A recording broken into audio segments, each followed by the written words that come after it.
Welcome to today's Town of Chatham Zoning Board of Appeals meeting. The date is January 8th, 2026. We'll start by having a letter read by Paul.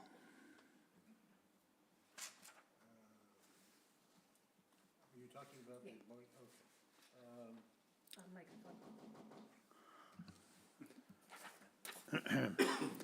This meeting is being recorded and will be available shortly hereafter for scheduled and on-demand viewing on any smartphone or tablet device. And if anyone else is recording the meeting, including the use of AI note-taking apps, please notify the chair. Okay, pursuant to Governor Healy's March 28, 2025 signing of Chapter 2 of the Acts of 2025, extending certain COVID-19 measures adopted during the state of emergency, suspending certain provisions of the open meeting law, GL 30A, Section 20, until June 30, 2027, this meeting of the Zoning Board of Appeals is being conducted in person and via remote participation. Every effort will be made to ensure that the public can adequately access the proceedings as provided for in the order. A reminder that persons who would like to listen to this meeting may, while in progress, may do so by calling the phone number 1-508-545-4410, conference ID 949-897-871 hashtag, or join the meeting online via Microsoft Teams through the link in the posted agenda. While this is a live broadcast and simulcast on Chatham TV, Xfinity Channel 1072, despite our best efforts, we may not be able to provide real-time access. We will post a record of this meeting on the town's website as soon as possible. In accordance with town policy, the public can speak to any issue on the hearing or business item on the agenda during the meeting when recognized by the chair. Procedural steps will be that we will do a roll call vote of all the board members to authorize this form of meeting. And secondly, we will ask if any citizens or non-members participating in the call via the phone only identify themselves by their last name and the last four digits of their phone number for identification purposes. Hearing notice will be read by the staff. You or your representative presents the appeal or application. Anyone in favor of the appeal or application may speak with a 5-minute time limit. The chair may read or summarize all letters received by the board. Anyone against the appeal or application may speak or ask a question, again a 5-minute time limit. The applicant may rebut testimony. The board members may direct questions to anyone present. The board hears any further information and the board closes the public hearing. The board then deliberates. The board votes on appeal or application, and all votes are taken by roll call. At the end of the meeting, the close of the meeting will be by verbal confirmation and a note time of the adjournment. Thank you, Paul. So the first thing is we need a roll call to approve this form of meeting. And so we'll start with Dave Each. Yes, David H. Veach, and I approve of this meeting format. Ed Acton, I approve. Paul C. Semple, I approve. Virginia Fenwick, I approve. Lee Hovey, I approve. And Dave Nixon, I approve. First thing on the agenda is we have a couple of board minutes. Let's start with November 24th. Paul? Yes, I'll move to approve the minutes of November 24, 2025 as drafted. Dave Veach seconds and votes yes. Paul votes yes. Ed? Might as well have everybody involved. Ed votes yes. Okay. Ginny votes yes. I vote yes. I vote yes, okay. Then we go on to December 4th, Paul? Yes, we have the minutes for the December 4, 2025 meeting of the board. I'll move to approve those as published. Yeah, I would like to offer a minor correction. Okay. This is it's more or less a typo, probably on page 13, near the top of the page, under deliberations, it says, a member commented that the improvements out OUT/way, W-A-Y. I think we want to substitute OUT, W-E-I-G-H for those two words. I'll move to approve the application, I'll approve the minutes then as amended. Dave Each seconds and votes yes. All vote yes? Ed votes yes. Paul said yes, Ginny? Ginny votes yes. I vote And yes. I vote yes, okay, thank you. Okay, Sarah, let's go on to our first application today. It'd be 25-129, please. Application number 25-129, Greg and Susan Shorten, care of James M. Norcross, P.O. Box 707, Chatham, Mass. 02633. Owners of property located at 70 Sears Point Lane, also shown on the Town of Chatham's Assessor's Map, 11A1, Block 7, Lot 5. The applicant seeks a dimensional variance from the 2,850 square foot maximum building coverage allowed. The total proposed building coverage is 3,067 square feet. The property contains 31,340 square feet in the R40 zoning district. A dimensional variance is required under Mass General Law, Chapter 40A, Section 10, and Section 8D2C of the Protective Bylaw. Under application number 25-130, the applicant proposes to change, alter, or expand a non-conforming dwelling in a non-conforming lot via the construction of an addition. The existing dwelling is non-conforming, and it is located 14.1 feet from the Coastal Conservancy District. The proposed addition will be non-conforming, and then it will be located 14.2 feet from the Coastal Conservancy District, where a 50-foot setback is required. The existing building coverage is 2,781 square feet, and the proposed building coverage is 3,067 square feet, where 2,850 square feet is the maximum allowed. The lot is non-conforming, and that it contains 0 feet of frontage where 150 feet is required, and contains 31,340 square feet where 40,000 square feet is required in the R40 zoning district.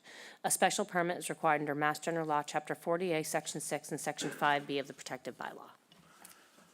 Welcome, Leslie, welcome, Jamie. We thought we were done with you two, but so didn't you. We did too. Yeah, I know you did. So Jamie, why don't you lead it off and tell us why we're into this, we'll call it a little bit of a fix. Okay? Sure. So we were here back in October, as I'm sure you remember, under the somewhat newly enacted Historic Preservation Incentive Bylaw section that was created back in 2022 that allows for some flexibility with regard to dimensional requirements under the bylaw if you are preserving a historic structure as part of your project. And in conjunction with that, the property owner grants a restriction in perpetuity granted to the town of Chatham, essentially stating we're not going to change the structure any further without coming back to the board in terms of any exterior changes. And so that was approved by the board, including the restriction. And then subsequent to that meeting, the preservation restriction that we had submitted as part of our application was submitted to the town council, who determined that because there's a reference in the bylaw section that was created in 2022 that references the state statute governing historic preservation restrictions, that requires both the restriction itself and the project to be reviewed and approved by the Mass Historical Commission. And so Sarah reached out to Leslie and I to inform us of this, and we had met and discussed, and then Sarah and Katie were very helpful in organizing a phone call with a gentleman from Mass Historical Commission so we could understand the process of what would take place. And we had this Zoom call, I'd say about a month ago now, and he explained that it's not just a procedural element. There is a procedural element in terms of we submit the restriction that we drafted for their review by the commission, as well as the plans. And they have the authority to either approve or deny both the restriction and the plans. And if they were to deny the plans and what we're proposing, that overrules the local approval by the zoning board and the historical commission, meaning the project can't go forward. So we spoke to him about timing, and he said it takes months to get the full approval from the historical commission. We asked at that meeting if we could send him copies of the plans to at least get an indication that this is something that would be approved. And he said, sure, and Leslie and Sarah sent those up right away. And as I said, that's about a month ago now. We haven't heard anything back. So at this point, it's really two issues. There's a timing issue of when would this approval be received, months from now, and there's an if component, because we don't know if the approval will ever be received. In fact, they could say no, they could say change this, change that, at which point we'd have to go back through the process with the local boards again. So faced with this dilemma and working with staff, determined that a path forward is to this variance application for the project that you already approved, same plans and everything. and to incorporate as conditions into the variance decision, if it's granted, restrictions that essentially mirror the preservation restriction that you already approved. And so those conditions, which have been reviewed by town council, would in effect restrict the property just like the preservation restriction would in perpetuity. The difference is that it's now being done just at the local level and doesn't involve any sort of state review and approval. And I understand the language that's included in the preservation incentive bylaw. I think the intent, as I read it, was that was supposed to be a local approval. And I think it sort of defeats the purpose to have the state involved and say, well, that's fine what your boards approve, but we think differently. And it was really intended for the local boards who understand the town, who understand the properties, who understand the structures around here, and know there are important structures, there are important properties, to make a determination that what's proposed is appropriate for the neighborhood, it's appropriate for the property, and it's appropriate for the town. And so if this variance were approved, that's what would happen. It would be a local approval. And so we would arrive at the same point as we would through the historic preservation bylaw. We're just getting there through a different mechanism.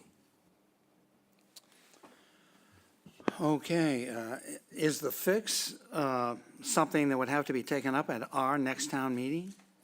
Yes, I think the bylaw would have to be rewritten to remove any reference to the state statute and make it clear that it's just a local approval and doesn't involve the state oversight. Okay. Sarah, is that in the works, do you know? Not at the moment. Okay, all right. Okay, well, thank you for that explanation. Sarah, did you want to add anything to what Mr. Norcross said? No, all of the representations made by Attorney Norcross are true and accurate. I have not heard back from Mass Historic either on the project, and it was a little more than a month ago when we spoke with them, met with them. Okay. Okay, so I don't think anything else has to be presented. I think we should go on at ordinary thing. So, is there anyone here today on Microsoft Teams that would like to speak in favor? Now, here we're talking about two different things. We've got a special permit and a variance, but I think we're rolling it into one ball. Usually we separate it apart. At any rate, is there anyone who wishes to speak in favor, either here or on Microsoft Teams?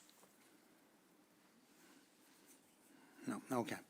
Then I'll read the correspondence such as it is, and again, it's applying to both of these.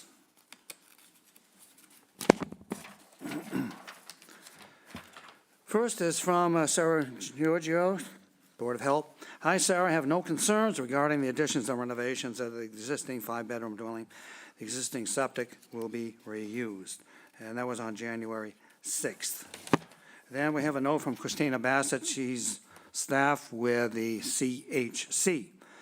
On January 6th, the CHC found 70 Sears Point historically significant, but the changes did not materially diminish its significance, so they did not impose a demolition delay. And then lastly, we have a note from the Conservation Commission on December 22nd, and they write, the applicant submitted a notice of intent July 29, 2025. The project was heard by the Conservation Commission on July 9, 2025, August 27, September 24, all of 2025. The project was issued an order of conditions on November 5, 2025, when it was conditioned to meet the performance standards under the Wetlands Protection Act, so on and so forth, and the Town of Local Wetland Bylaw, Chapter 272. And that is the extent of the correspondence. Is there anyone here today or on Microsoft Teams that wishes to speak either against this application or has a very specific question? If so, please indicate you'd like to speak.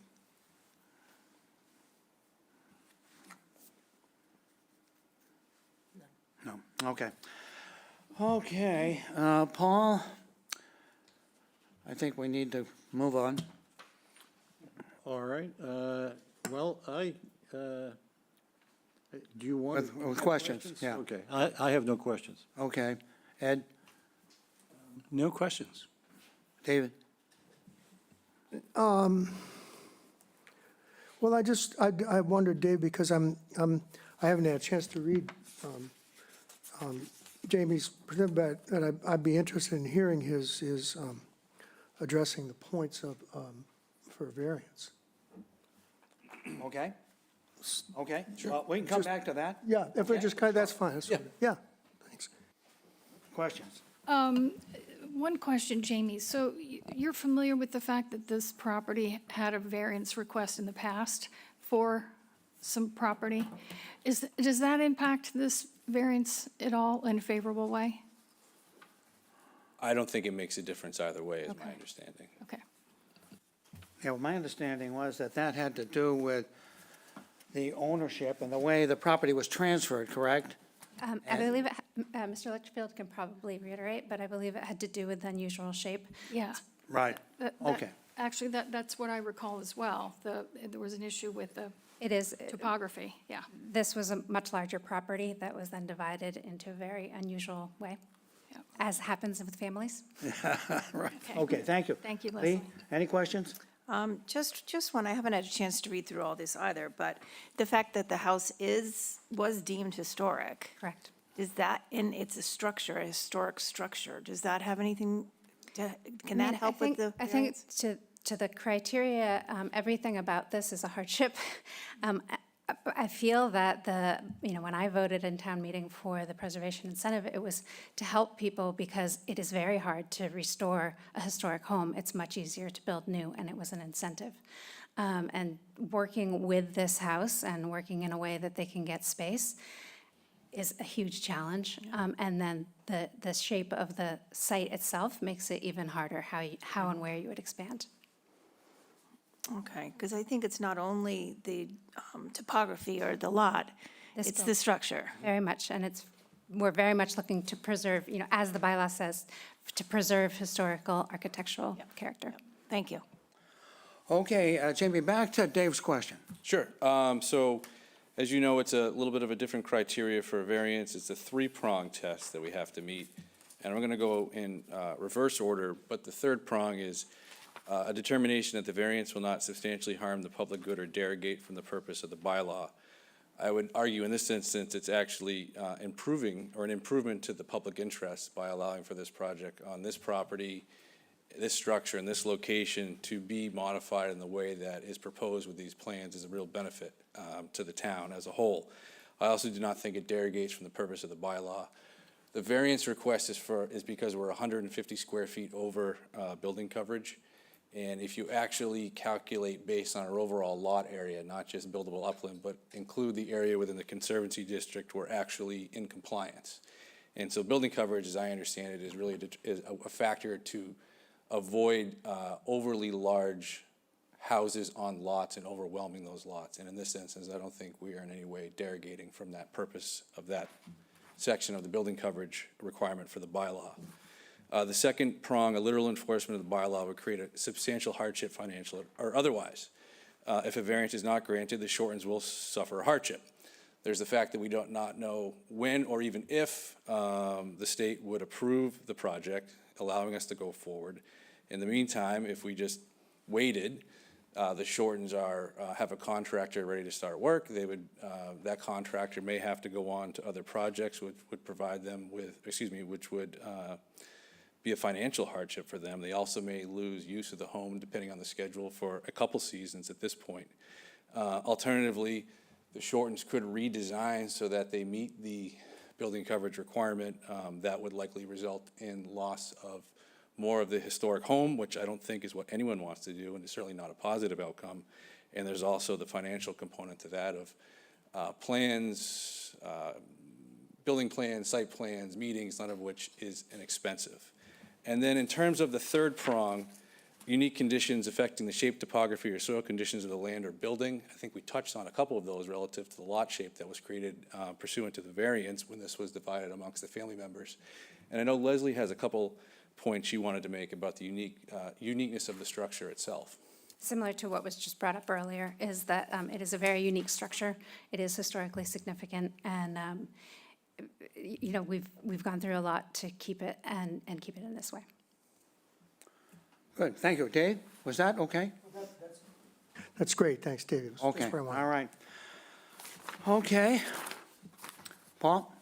I'll move to close the hearing and move into deliberations. Okay, and voting today will be Dave, Paul, Jenny, Lee, and myself. I will second and vote yes. Paul votes yes. Ginny votes yes. I vote yes. And I vote yes. Okay. Deliberations. Let's start with you, Dave. Well, I and have, remember sometimes, and this is certainly one of them, when JB has very much, and Leslie have successfully, in my view, argued that this meets all of the criteria for a variance. I would also add that when I was at that town meeting, I certainly wasn't thinking that we were going to be involving a state-level review of the project, and was really thrilled to see what the Shortens were proposing, and it was thrilled to support it as it came to us. It's a very nice project. So all things considered, I can certainly find that it meets the criteria, and I will be happy to vote for a variance in this. Ed? If I were voting, I would support it as well. Originally, I was supportive of this project when it came before us. Nothing has changed in my eyes in that regard. I believe you've made a good argument regarding the variance, and anything that hopefully we can go back to town meeting and resolve this issue, and anything that can avoid further red tape with the state, I'm in favor for. Be careful, because somebody might say you just volunteered to do that at town meeting, and that might not be what you had in mind. Paul? Yes, I think we're definitely attempting to accomplish what was the purpose of the amendment to the ordinance, and creatively preserving an area that really makes sense. So I definitely favor both the variance and the special permit, and will vote favorably. Jenny? Yeah, I agree with my colleagues, and Jamie and Leslie with your summary of the criteria for the variance. Yeah, owing to circumstances, the topography, and as Lee pointed out, the structure, important 1940 historic home, and historically significant. It isn't just the year, but the historic committee, the background on that property has historical significance. And then also the hardship, 100% can understand where that is a very obvious and real problem and does impact this project. And then thirdly, not only does it not derogate from the intent of the bylaw, it's helping us see an opportunity to improve the bylaw. And Leslie, I agree with you, it's so critical that the intent of this was clearly to help homeowners that are willing to invest the time and money to save these historic properties in Chatham. And on that note, I want to specifically thank the Shortens for their perseverance in what I know has been a challenging, or understand has been a very challenging project. So it meets our criteria, and I would support it. Lee? Yep, totally agree with my colleagues. I'm glad that we can hopefully make this happen. I know we all really were excited by the historic preservation incentive, but this is hopefully going to work just as well. It certainly makes sense, and it's too bad the process has been so difficult. It really is. Okay, Paul, I don't know about any conditions. I think we probably do have a couple of conditions.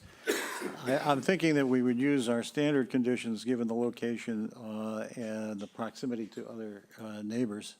At least consider these, that all construction activity and vehicles shall be contained on-site or at a neighboring property with the permission of the property owner. That between June 30th and Labor Day, no exterior construction will be allowed, no work shall be permitted on the weekends, and construction activity between 8 a.m. and 5 p.m. And then, in addition, we have an extensive list of conditions that have been provided in writing to satisfy the historical and building concepts that we have discussed. And I would suggest that we add those conditions to the conditions that I previously stated orally, so that we have a total of 8 conditions which will apply to the property. Is there any discussion on that conditions? I actually don't know if it's a large lot, and it's pretty private back there. I don't know that the summer conditions really would be needed here. Well, if you, let's say, rented the house next to you, maybe you wouldn't want people banging away. Well, no, that's, know. well, I'm also thinking about the timing, and whether or not that, the 6 months, I guess, is that enough time to get where they need to be before they have to close exterior construction? I mean, just, again, related to the whole reason that they're here today, there's a real timing issue that's now created because of all this extra rigor that has brought them here. I'm just trying to ask, that's why.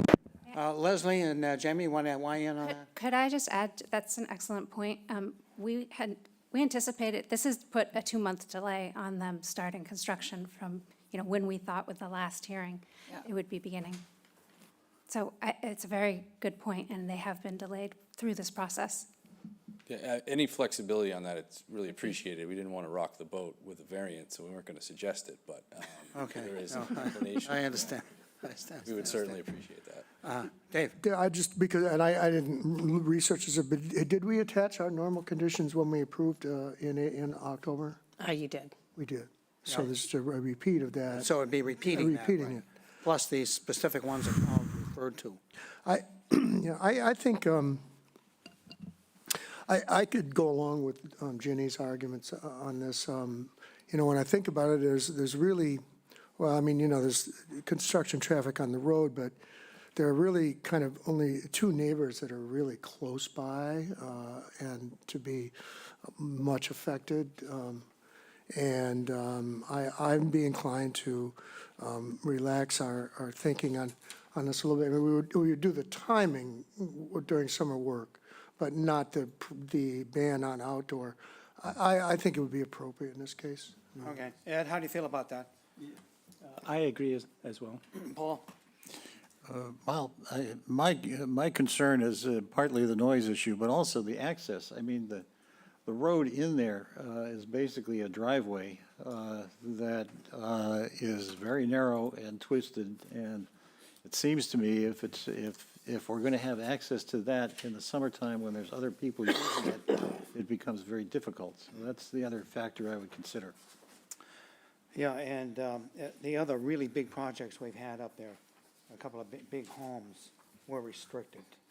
As I recall, the 3 ladies they rebuilt that house, and, those were restricted too. So I think Paul is correct on that, so. You want me to read? Yeah. Okay. I hear that, but I think the circumstances are unique here, that I still think we should consider giving them the grace for the timing. Lee? Well, I'm wondering if, since it is not a demolition, full rebuild, it's mainly additions. I'm hoping maybe you can get the majority of it done, and we keep our normal conditions. Okay, well, that brings us to, we need 2 separate votes, and there's 2 separate things. We've got a special permit and a variance. As far as the conditions go, that would have to be, if that's what you do or don't want, keep in mind that is a supermajority vote. So if the conditions are to be applied or enforced, that needs to be 4 of the 5 votes for a yes. Do we have 4 or 5 out of 4 for yes on the conditions? Dave?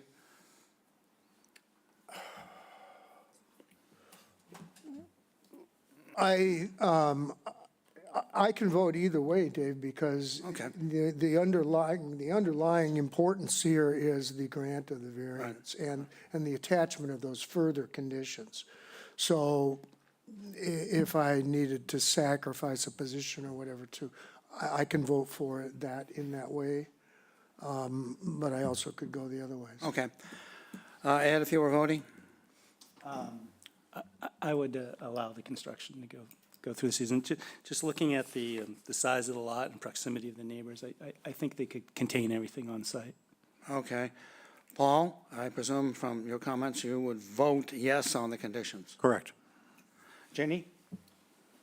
I agree with Dave, Beach, and Ed. So was that a yes? No. A no, okay. I can vote yes with the conditions. All right, well, I'd vote no on the conditions, so that does not pass. Okay, so conditions are the simple ones that you mentioned, Paul, and the written 8. Okay? We don't have the usual construction as a condition during the summer. Is that what everybody understood? So you would do all construction activities on site? Correct. Yeah? Between June 30th and Labor Day? No exterior construction, yes or no? I got the impression that those saying no on this were voting, yes, you can do that. So that one goes away. Do you want to keep no work shall be permitted on weekends? Yes, And you want to keep construction activity between 8 a.m. and 5 p.m. only? okay. Okay, so the only one being removed is no exterior construction. Is that okay? Yes. Is that okay? Okay, fine. And on the first one, Sarah, you said that all construction activity would be on-site. That would also include at neighboring properties with Or permission off-site of at the neighboring property properties, owner. correct. Okay, so we're all set on that? Yep. All right, so now we need 2 different specific votes. First is which came first, the dog or the cat? 25-129, the variance application. Okay, variance, Paul? I'll move to approve the application with the conditions set forth just a couple of minutes ago. Dave Veach seconds and votes yes. Paul votes yes. Ginny votes yes? I vote yes. And I vote yes, that's a unanimous vote. Okay, second? I will move to approve the special permit with the conditions set forth a few minutes ago. Dave Veach seconds and votes yes. And Paul votes yes. Ginny votes yes? I vote yes. I vote yes, that's also unanimous. Thank the 2 of you Very much. for all your work, and staff too. Very good. All right. Okay. Oh, yes. See, Jamie, I think we're going to have you come back for the next one, please. 25-065. Application number 25-065, the Lime Hill 22 Trust, care of James M. Norcross Esquire, P.O. Box 707, Chatham, Mass. 02633. Owner of property located at 202 Lime Hill Road, also shown on the Town of Chatham's Assessors Map 12E, Block 4, Lot B6. The applicant seeks to create an unpaved footpath and construct an elevated walkway under Section 4A3A of the Protective Bylaw. The lot contains 31,100 square feet in the R40 zoning district. A special permit is required under Mass General Law, Chapter 40A, Section 9, and Section 8D2B of the Protective Bylaw. This was continued from August 28th and November 6th, 2025. Good afternoon, Jamie Norcross representing the Heiser family. We are asking, respectfully requesting a continuance until your February 12th meeting. We've been through conservation. However, the revised plans that were submitted for the hearing today show at-grade steps on the footpath, which we learned from staff requires grading in the Conservancy District, which is not allowed. So we are submitting revised plans to show an elevated stairway in the footpath, and that requires re-advertising.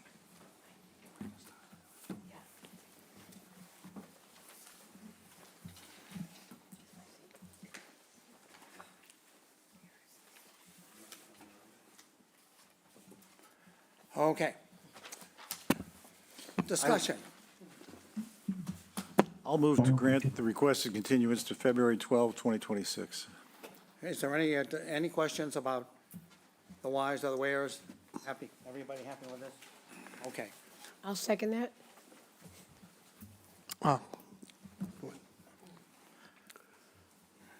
Paul votes yes. Veach votes yes. Yes. Yes. No, Randy is back, so.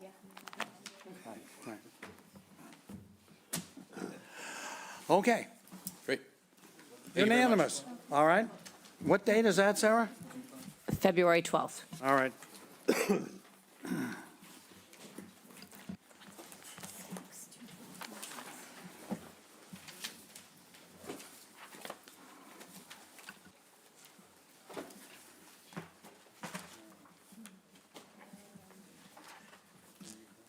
Okay, on my list, it's 25118. What do you got? Okay? Application no, we are 25107. Application number 25-107, Laurie and Vincent Sandstone, care of William G. Litchfield Esquire, 330 Orleans Road, North Chatham, Mass. 02650. Owners of property located at 7 Bucks Lane, also shown on the Town of Chatham's Assessor's Map 8A, Block 5, Lot S1. The applicant proposes to change, alter, or expand a nonconforming dwelling in a nonconforming lot via the construction of an addition and the reconstruction in addition to the second floor. The existing dwelling is nonconforming and that it is located 22.5 feet from Bucks Lane and within the Coastal Conservancy District. The proposed additions will be nonconforming and that it will be located 18.8 feet from Bucks Lane where a 25-foot setback is required, and within the Coastal Conservancy District where a 50-foot setback is required. The existing building coverage is 1,234 square feet, 19.3%, and the proposed building coverage is 1,302 square feet, 20.4%, where 15% is the maximum allowed. The lot is nonconforming in that it contains 6,392 square feet of buildable upland, where 20,000 square feet is required in the R20 zoning district. A special permit is required under Mass General Law, Chapter 40A, Section 6, and Section 5B of the Protective Bylaw. This was continued from December 18th, 2025 for re-advertising. Welcome, Mr. Litchfield.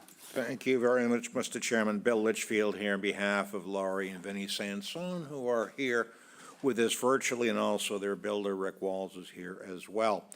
I must say that it is rather disconcerting to have Mr. Veach and Mr. Acton on this side, and Ms. Fenwick and Ms. Hovey and Mr. DeBoer on that side. So if I completely lose my place, I trust you will forgive me for that. And welcome back, Mr. Chairman. Just focus on Mrs. Clark. How's that? Okay. Absolutely, and with pleasure. We know that you went out there in December to take a look at this, and one of the members correctly pointed out that there was a requirement for re-advertising, which we did. It is, as proposed, and perhaps Sarah could put up one of the elevations.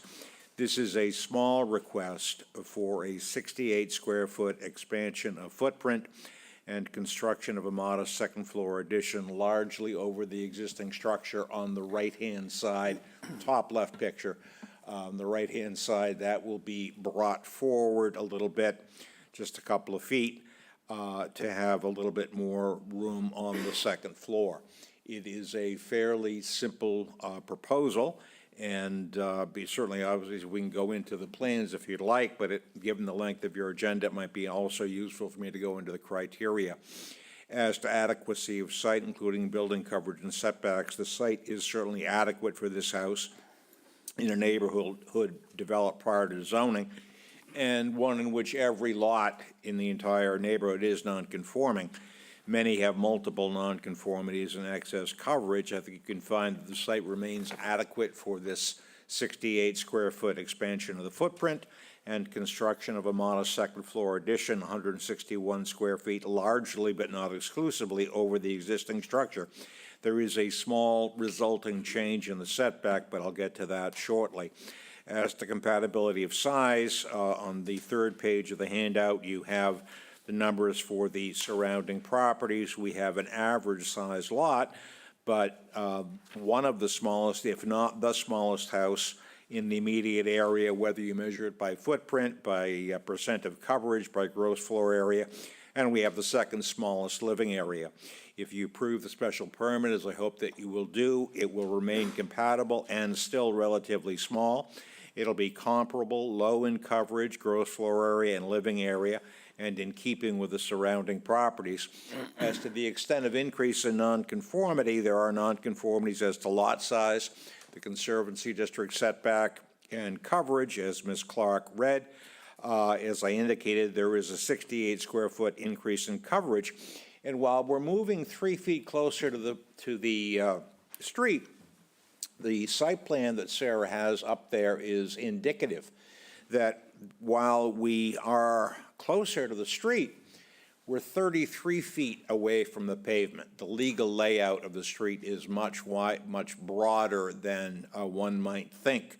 So the setback in this zone for from structures from streets is 25 feet. We'll be 33 feet away from the pavement.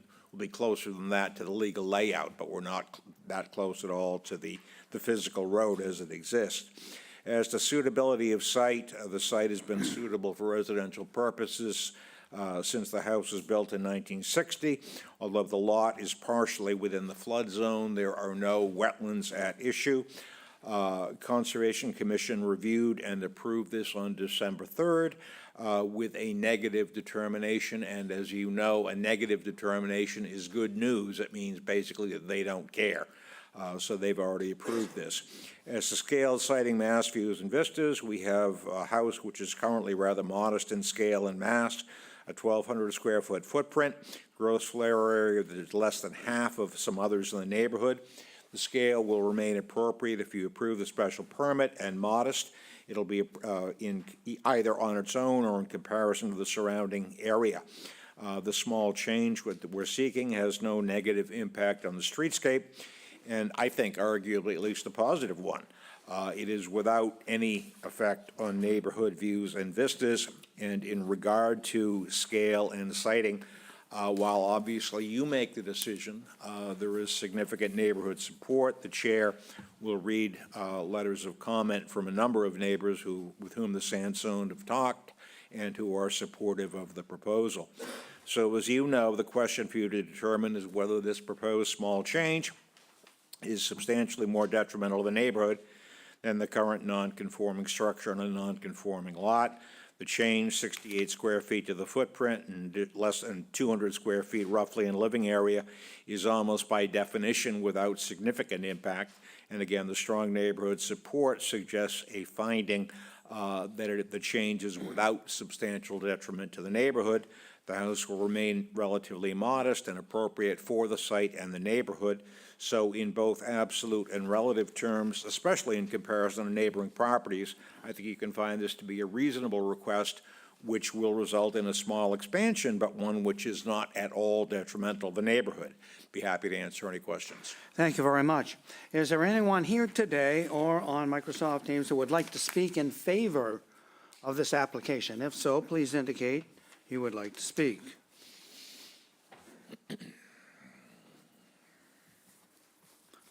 Don't see anyone? Okay, I'll read the correspondence.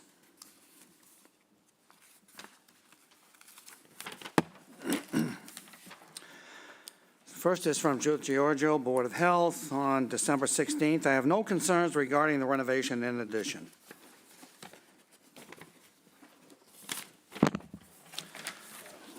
Conservation Commission on January 5th.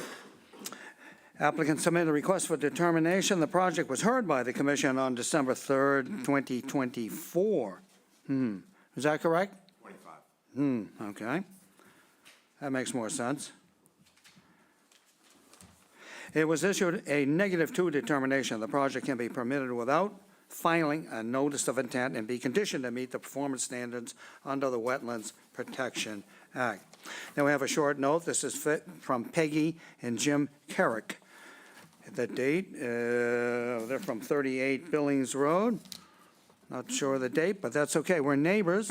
We are applying for a special, they are applying for a special permit to put a small addition on their home. We have reviewed their plans and proposed changes. We both think that their proposed changes would fit nicely in the neighborhood and add to the beauty of the neighborhood. We support the request and ask the board to grant it. Then we have a note.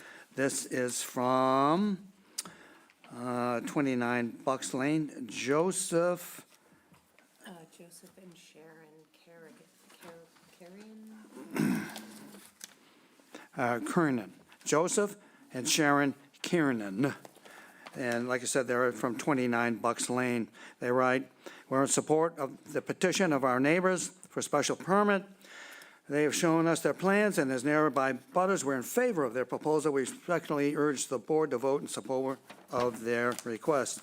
Then we have a note from Robert and Joanne Mahoney at 57 Howes Lane, December 7th. We're writing in support. We have seen their plans. We think it's a great idea and find the modest proposal to be appropriate. We fully support their request, which we feel will have no negative effect or impact on our neighborhood. We urge the Board of Appeals to approve the special permit. And we have a note from Chris Orzulak, I believe this is the correct pronunciation, 12 Cabot Lane. And we are abutters. We understand their need to make simple changes to their home, and we are writing in support of their application. This is an appropriate project which will not at all be detrimental to our neighborhood. It'll be an additive to our neighborhood. We hope the zoning board approves the request. Then we have a note from Dave Wilson Dwells, 37 Bucks Lane. We are abutters, right in support. We urge that you respectfully approve this. Thank you. And that is the consent of the written. Now, is there anyone who wishes to speak against this application or has a specific request or question? Anyone here on Microsoft Teams? Okay, then we'll go to questions from the board. We'll start with Ed. I don't have any questions. Paul. No questions. Randy. No questions. A quick question, Mr. Litchfield. The buildable upland is rather small. Is that what's impacting the being over building coverage? And is that related to flood change Yeah, maps? if I could, Mr. Chairman, yes, the easterly half of this lot, and for that matter, the other lots further to the south, is within the flood zone. And our bylaw says that you can't count land within the flood zone as part of buildable upland, even though in this particular case, it's been built on for almost 70 years. But that's why the coverage number is what it is. If you use the actual lot size, our coverage is currently 10.5%, and it's increasing to 11.1%. So based on the full lot size, it's not a large home. Steve. I have no other questions. Lee. No questions. Dave. I have no questions. Nor do I. Paul. I'll move to close the hearing and move into deliberations. Dave Each seconds and votes yes. All vote yes. Randy votes yes. Jenny votes yes. I vote yes. Paul. Well, I think it's a minor change in terms of lot coverage and looks as if it's certainly going to fit into the neighborhood, certainly not more detrimental. Randy. Oh, so I think, our bylaw instructs us to see if what the property looks like now, if it's going to be more detrimental than that, and that's silly. So I think it meets all the criteria. I agree with Paul and Randy. Steve.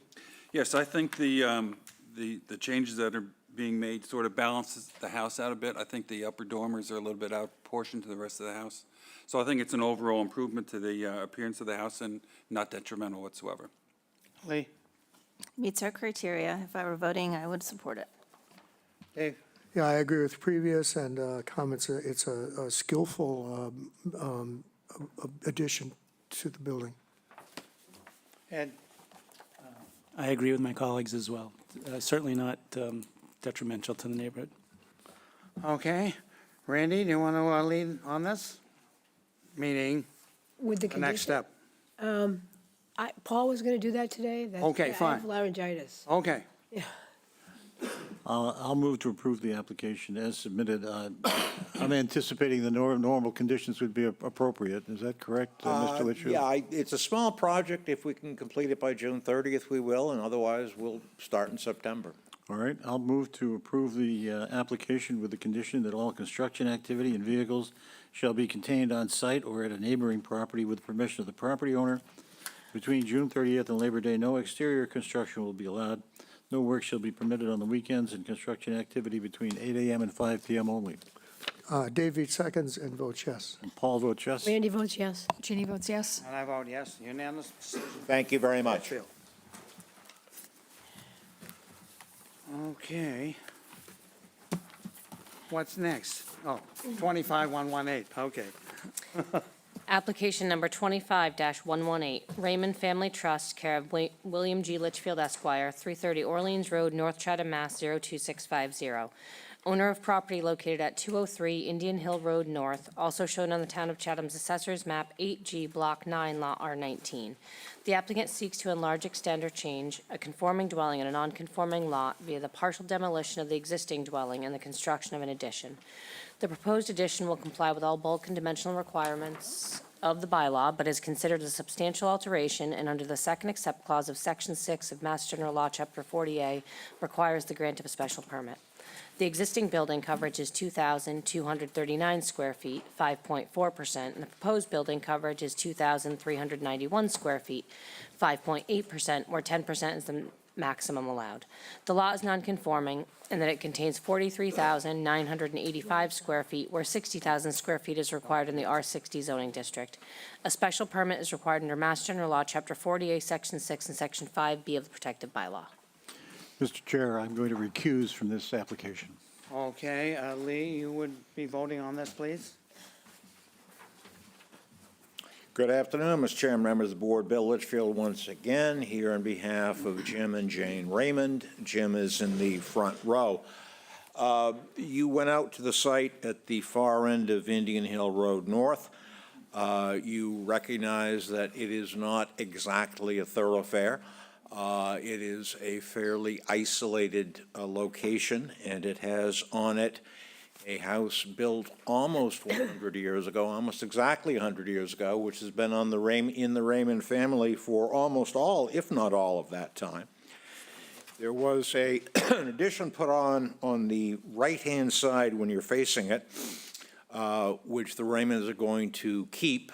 The rest of the house, shown there on the left, is in pretty rough shape.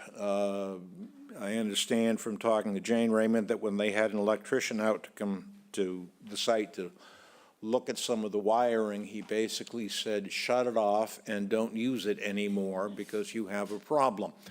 That is a small example of the difficulties that the Raymonds face. But given their long history in Chatham, they want to keep the property, and they want to replace the left-hand side of the house with a fairly simple cape with a small entryway dormer on it. There is a very modest expansion in terms of square footage because they're going to push the house out a couple of feet in the back and a couple of feet in the front as well. But as shown there, and then the existing property or the existing portion to the right-hand side will remain. But given the size of the lot, we've got almost 44,000 square feet, where if you approve the special permit, going from 5.1% to 5.4% of coverage. So it'll remain an appropriate and small house, given what could be built there under the bylaw. So as to the criteria, we have a neighborhood of large, if still non-conforming lots. The subject structure of the house is completely conforming. The garage, which is not being changed, is 29 and a half feet from the circle or from Indian Hill Road. But the house itself is conforming, and if you approve the special permit, it will remain conforming. The site is adequate for the reconstruction of and small expansion of the majority of the house. It will be completely compliant as to street and sideline setbacks, height, and coverage. As I said, will be about half of what that's allowed. As to compatibility of size, we have a large lot, a small house. On the third page of the handout, the neighboring properties the numbers are set forth. But as expanded and with a second floor, we will still be entirely compatible. the size increases. The gross floor area and living area is still lower than some, and of course, the gross floor area is increased because we'll now have a full foundation. But the house remains appropriate for and compatible with the neighborhood. As to the extent of increase in nonconformity, there is none, absolutely none. This is a completely compliant proposal. As to suitability of site, the house is suitable the site is suitable for the existing house. There are no environmental issues. All of the work is well over 100 feet away from the bordering vegetated wetland at the edge of Schoolhouse Pond, as shown on the site plan there. There is no impact on the natural environment. It's to scale siting mass views and vistas. The existing structure, a Cape Ranch built 100 years ago, has no special architectural features or particular benefit. The Historical Commission reviewed it, did not find it to be historic, and imposed no demolition delay. There is, of course, no change in siting. The new house will be a simple cape with a small covered entry as shown there. There is significant neighborhood support in an area developed by the Raymond family over the last century. It's again marginally larger, but compliant as to bulk and dimensional requirements. There are no views or vistas involved. As to compatibility of use, it will remain residential. Perhaps the Raymonds will be fortunate to have them move down on a year-round basis. As to adequacy of sewage and water, we have a Title V system in town water. For 3 bedrooms, there is no change. The health agent has reviewed the plans and has no concerns there. So as you are aware, you are charged with making the determination whether the proposed new house completely compliant as to all sideline setbacks, coverage and height will be substantially more detrimental to the neighborhood. Jim and Jane have a long-standing and close tie to this neighborhood, a sensitivity to the surroundings. The property has been in the family for many, many, many years, but the house itself is in need of replacement. The new house will meet their needs, but remains in keeping with the scale of the neighborhood. So in light of the criteria and the plans, and in this location, I think that you can find the proposed new house meeting all requirements of the bylaw is not at all detrimental to the neighborhood. We'd be happy to answer any questions. Thank you, Mr. Litchfield. Is there anyone here today or on Microsoft Teams that wishes to speak in favor of this application?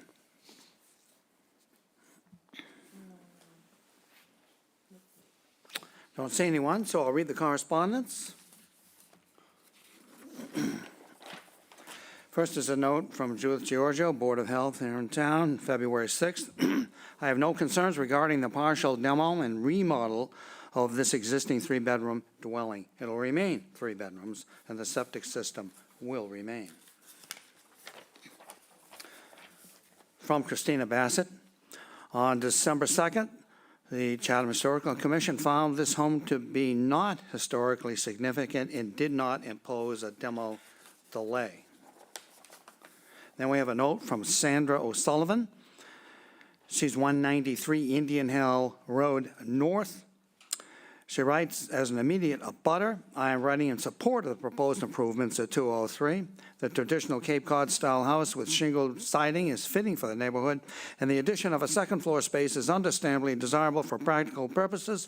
I know the Raymonds share our appreciation of the area's natural beauty, and their plans in no way detract from this, but we are seen as an improvement for the neighborhood. Then we have a note from Ellen McKee, 186 Indian Hill Road. She writes, I'm writing in support of the proposed renovations. My family established our year-round home at 186 Indian Hill in 1963, which lies across the road. I'm the 3rd generation of my family to live here. The properties at 203 and 186, along with several neighboring homes, are originally part of a family compound created by our mutual cousins, Tom and Janet Raymond. For generations, the former and current owners have worked carefully to preserve the rural character of this area, including preserving the dirt road and protecting the native pine barren environment that define this neighborhood. The proposed renovation plans reflect the same thoughtful approach. Cape Cod-style design is respectful of the original intent of the family and neighborhood and is consistent with the scale, character, traditions that have long guided development here. I believe these improvements will enhance the property while remaining fully in harmony with the surrounding homes and natural wooded landscape. Thank you for your consideration. And then last, we have a note from Chris Junda, Junda, 217 Indian Hill Road. As an abutter, the purpose of the letter is to inform you of my approval for the proposed improvements. I believe the changes will improve the property while maintaining the existing nature of the neighborhood. The Raymond family has been our neighbors for over 60 years, and we are pleased they will be improving the property and remaining part of the fabric of Indian Hill Road North. Is there anyone here today or on Microsoft Teams that wishes to either speak against or has a specific question about this application? Seeing none. Questions from the board? Randy? No questions. Jenny? No questions. Steve has no questions. No questions. No questions, Dave. None. Okay. So I move to close the public hearing and move into deliberations. Sorry, Mo. Thank you. Dave- Us Need today. a second on that, thank you. Dave each seconds and votes yes. Randy votes yes. Jenny votes yes. I vote yes. Yes, okay. Well, we'll start with Jenny. Deliberation. Deliberations. Yeah. I think it's a lovely improvement that's being proposed to this 1926 home. And it's on a lovely lot, and the comment you made at the beginning, Mr. Litchfield, about the funny comment about the electrician saying, like, turn it off. I mean, it's a needed improvement, and it meets our criteria. I would support it. Steve? I think it's a great project. It fits right in. It's great design and probably much needed by the family. I have no issues. I agree with my colleagues. I think that's a great project, and it meets our criteria. Modest proposal, looks really good, and meets all of our criteria, not substantially more detrimental to the neighborhood. I concur. And I like the dirt road. I'm surprised that they, being a year-round neighborhood, that they want to have a dirt road, surprised, but I'm happy. I'm a big fan of dirt roads. It's very rural. As to that. Okay, So, conditions? well, let's, I don't think, where are we? We are, we've done deliberations, yes. and so now we're on to, we're going to close the hearing. We need a motion to close the hearing. Oh, motion to close the hearing. Yes. Dave each seconds votes yes. Randy votes yes. Jenny votes yes. I vote yes. Okay, yes, I already voted. No, okay. Now we need a motion. Okay, I move to approve the application as presented. With no conditions? No, I don't think it needs conditions Okay. in that neighborhood, unless anybody else does. All right. Well, okay, let's ask that question. Dave? Well, I don't think it needs it necessarily. I tend to favor the time restrictions for summer construction, the no weekends and 5 PM thing, just as an added protection. But it seems like this neighborhood is fairly well knit, and I don't think if any issues arise, they probably would be able to work it out among themselves, so. Either way. Ed? Yeah, I agree. It does seem like a close knit neighborhood, and I feel they could probably work it out among themselves. Well, I might remind everybody that not so long ago, we had the rebuild of a barn / outback, and I wouldn't say it was a close-knit neighborhood. I just, so I was we don't speaking have, of the micro neighborhood, Dave. 44,000 square foot lot. I don't see that needs any of those conditions. I think I would keep the 8 to 5 and no weekends, but the summertime restriction I don't think is necessary. Lee? Yeah, I think we can omit 2A, the no exterior construction. But 2B and C, I think we should keep. Okay, so I'm hearing usual conditions except not outside construction. Is that what everybody's agreeing on? Is that okay? Okay. So moved. David, All right. David seconds and Ann votes yes. Randy votes yes. Ginny votes yes. I vote yes. And I vote yes, that's unanimous. Mr. Litchfield, thank you very much.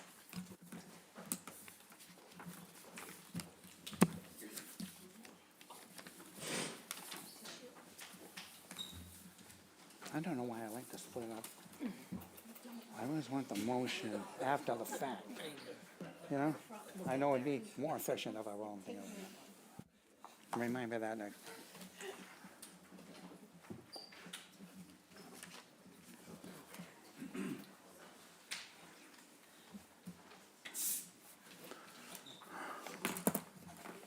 Okay, we're on to 25-120. Application number 25-120, Debbie and Randy Harwood, 504 Stony Hill Road, North Chatham, Mass. 02650. Owners of property located at 504 Stony Hill Road, also shown on the Town of Chatham's Assessor's Map 15I, Block 18, Lot 10. The applicant proposes to change, alter, or expand a non-conforming dwelling on a non-conforming lot via the construction of a deck. The existing dwelling is non-conforming, and that it is located 20.52 feet from the easterly abutter. The proposed deck will be non-conforming, and that it will be located 20.87 feet from the easterly abutter where a 25-foot setback is required. The lot is non-conforming, and that it contains 39,530 square acres in Section 5B of the protective bylaw. Good afternoon. My name is Randy Harwood. With my wife Debbie, I'm the owner of the house at 504 Stony Hill Road. We're here, as noted, applying for a special permit to complete the building of a deck in the back of the house to give us direct access from an existing room to the outdoor area. Okay, you have a list of our criteria. Would you like to address them? Those are the criteria in terms of building outdoors, construction outdoors during the summer. No, I don't have a list of those criteria. I apologize. Okay, well, wait a sec, Chantel can help out. Is this it right over here?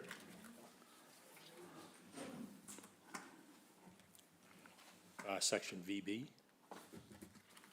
Yes. Oh, here it is. Here it is, criteria. Okay, if you just run through them quickly, Yep. obviously, there's some there that don't apply at all. So think of what you're doing, and does that apply to what you're doing? You don't want to use the variance. Chantel can help you out. Right one? Nope. Go down there? Okay, so these right here. Yep.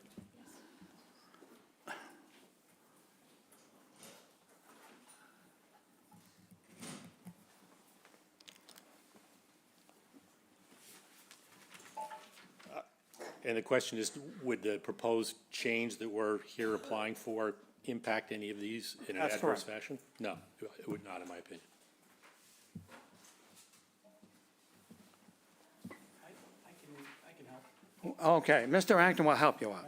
Thank you, Ed. Ask a few questions. So as far as adequacy of the site and the building coverage, the proposal isn't jeopardizing or making anything inconsistent with the neighborhood. Oh, no, no, it is not. Compatibility with the neighborhood, single-family home. Yes. Yep.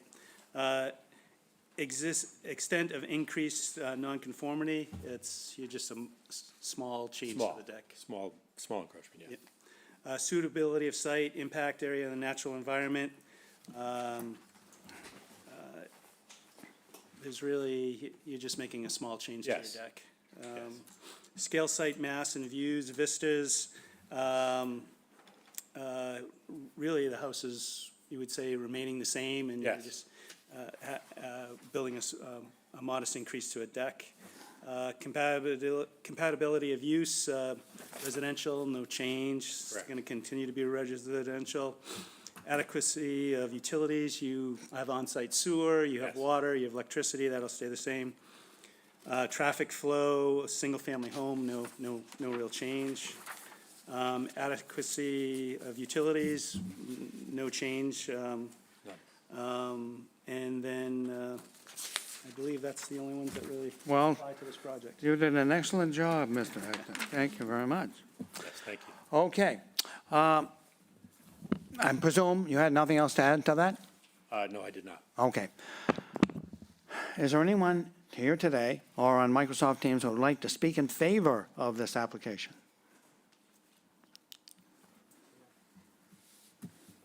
I don't see anyone. I'll read the correspondence, which consists of a note from Judith Giorgio, Board of Health here in town. Hi, Sarah, I have no concerns. And that's the extent of the correspondence.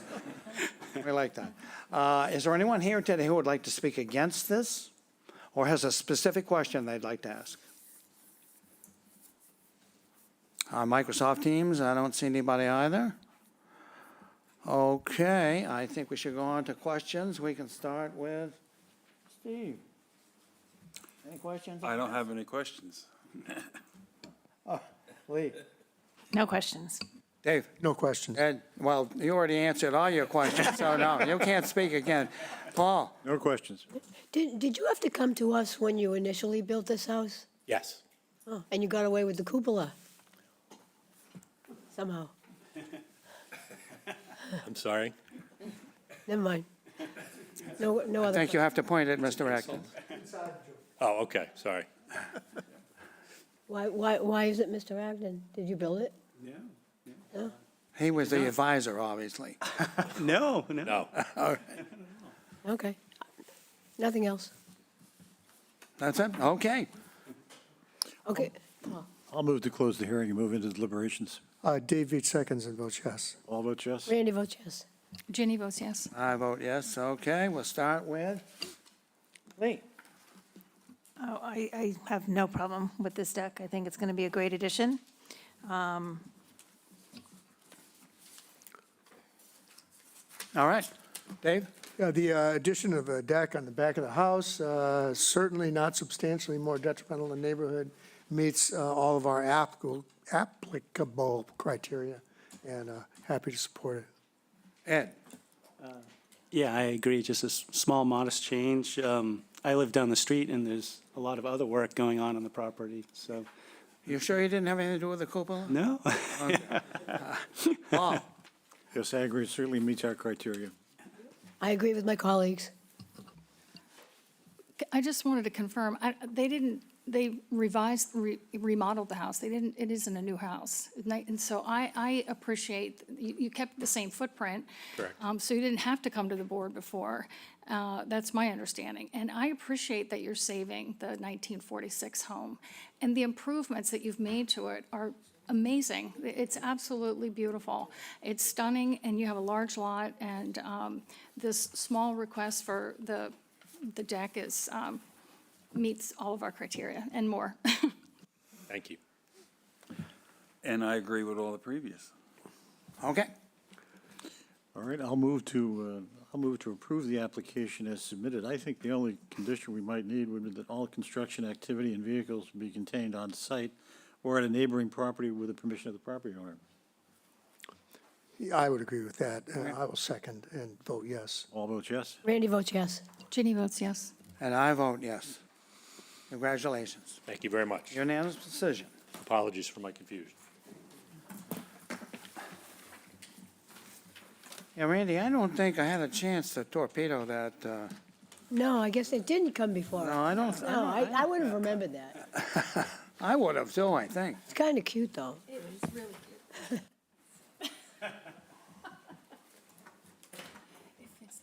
How big a one are you going to have on your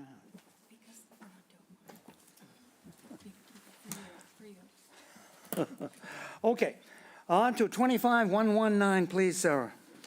Application number 25-119, Stephen and Haley Nadas, care of William G. Litchfield Esquire, 330 Orleans Road, North Chatham, Mass. 02650.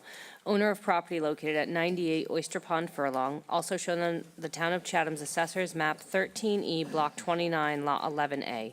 The applicant seeks to construct an elevated walkway and stairs under Section 4A3A of the Protective Bylaw.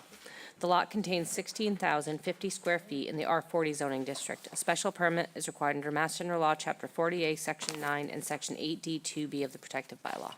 Thank you.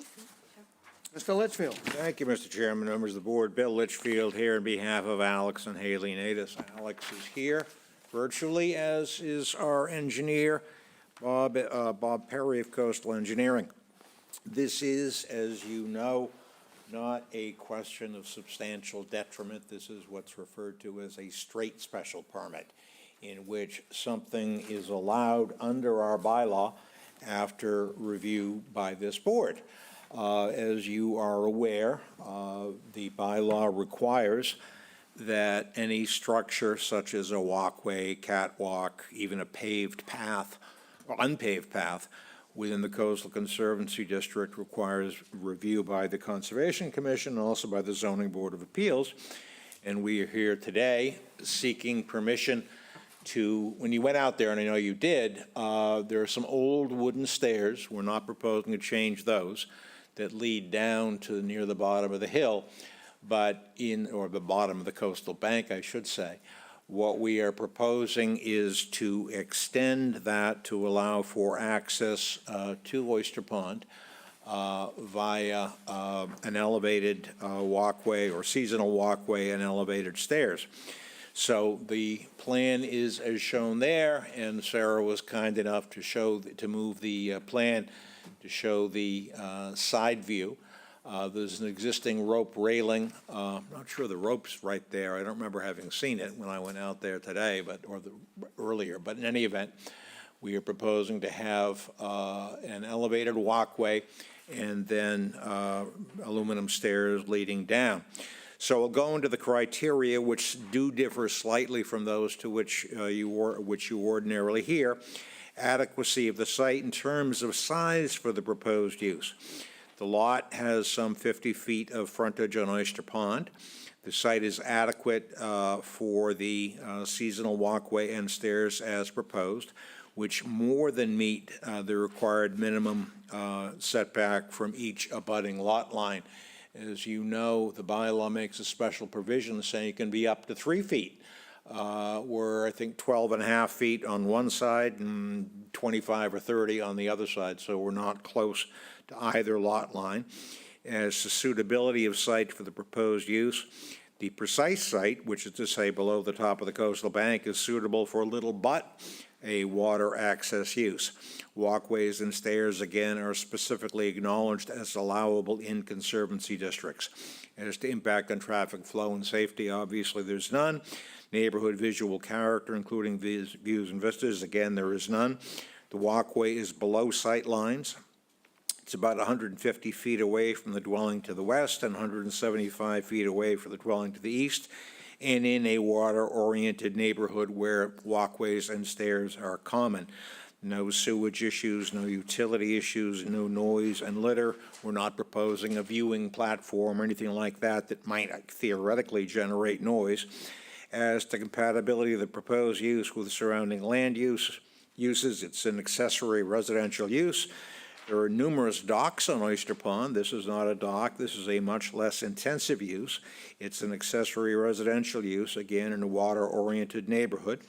As such, a seasonal walkway and stairs are entirely compatible. Many homes in this neighborhood, including the easterly abutters, have similar structures. As to the impact on the natural environment, including slopes and wetlands, a walkway, as this board has found many times in the past, elevated walkway and stairs will have less negative impact on the environment than would simply traipsing through the marsh for access to the Oyster Pond. The plans have been discussed with the Conservation Commission, the Shellfish Advisory Committee, and the South Coast Group. Bob Perry did those presentations, and I'm sure he can answer any questions that you might have. So, as you know, this special permit requires a slightly different finding. It requires a finding that the use will not be detrimental to the established or future character of the neighborhood, a neighborhood along Oyster Pond, which has lots of similar structures, and that the use involved will be in harmony with the general purpose and intent of the bylaw. As you know, our bylaw speaks to the importance of water access, and it also makes special provisions for structures like this. So on the facts and circumstances in this location, I think that you can, in fact, make that finding, and Bob and I would be happy to answer any questions you might have. Thank you very much. Is there anyone here today or on Microsoft Teams who would like to speak in favor of this application? If so, please indicate. Don't see anyone. I'll read the correspondence. December 22nd, this is from the Conservation Commission.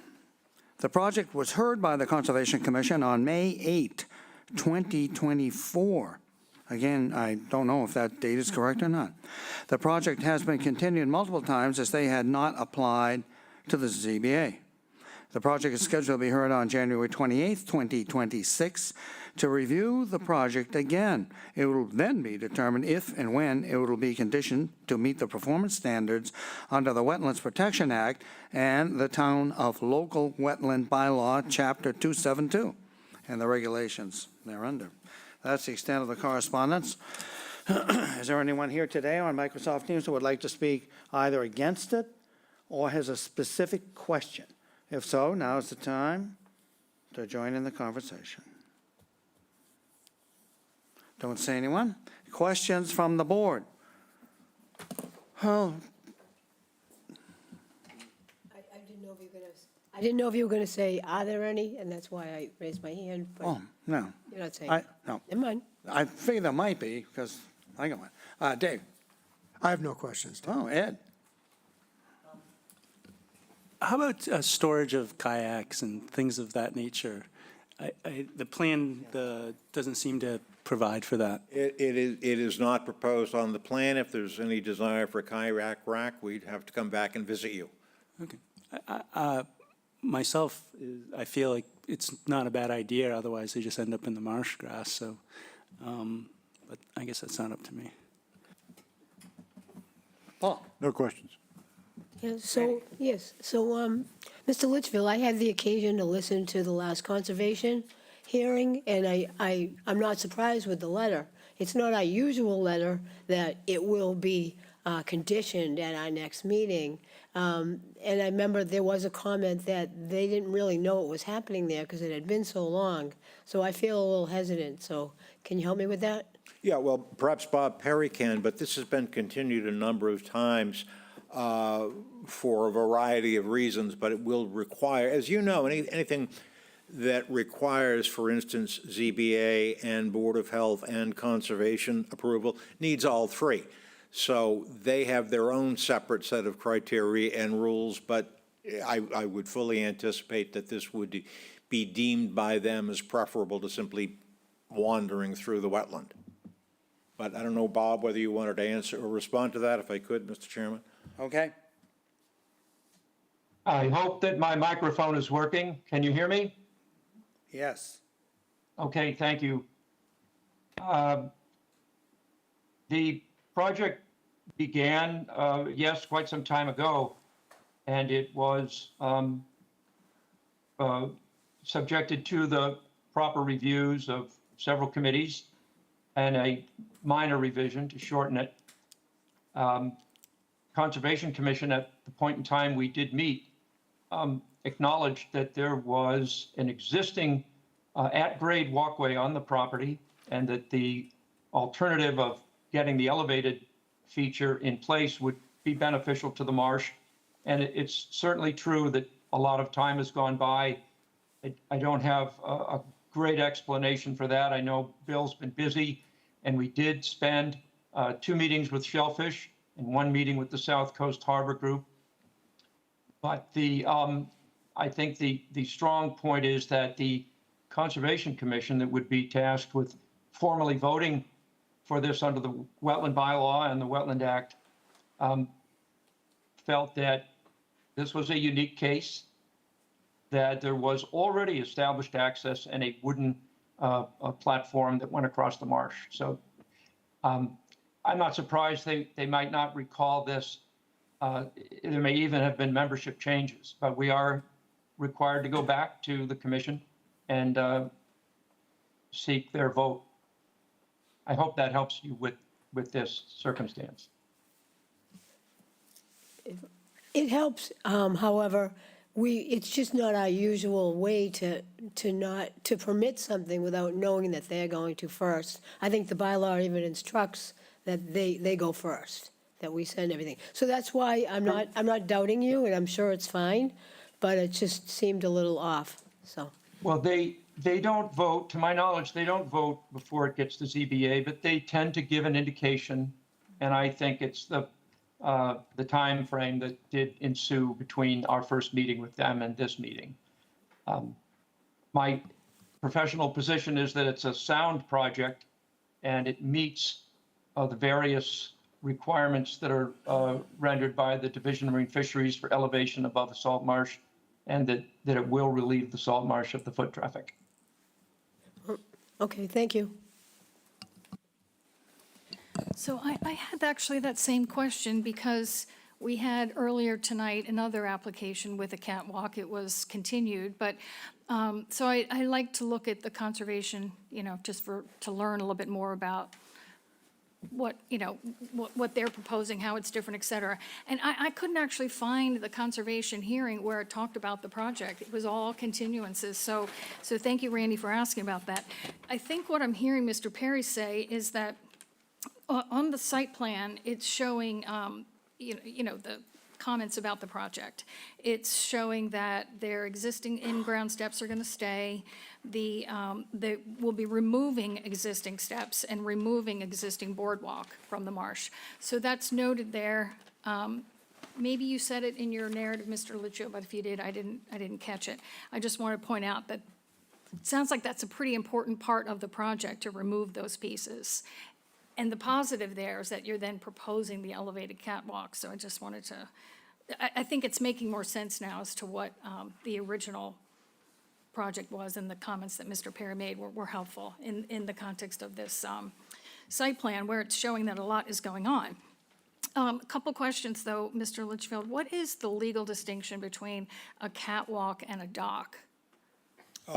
Basically, a dock goes out beyond the high water mark, and under our current regulations, I believe we have had for X number of years a prohibition on docks within the greater Stage Harbor waterway, of which this is one, on new docks. Yeah. So a catwalk, walkway, whatever you want to call it, leads you to but not out onto the water. And is it being allowed because of the pre-existing structure that was there, or could you build a new catwalk today? You could, and they are requestable, I guess is the best way to Okay. put it. Okay. And then also, you use the word seasonal in your update, and then in the narrative it says seasonal. Is that also the same as removable? Is that Yes. the plan? Okay.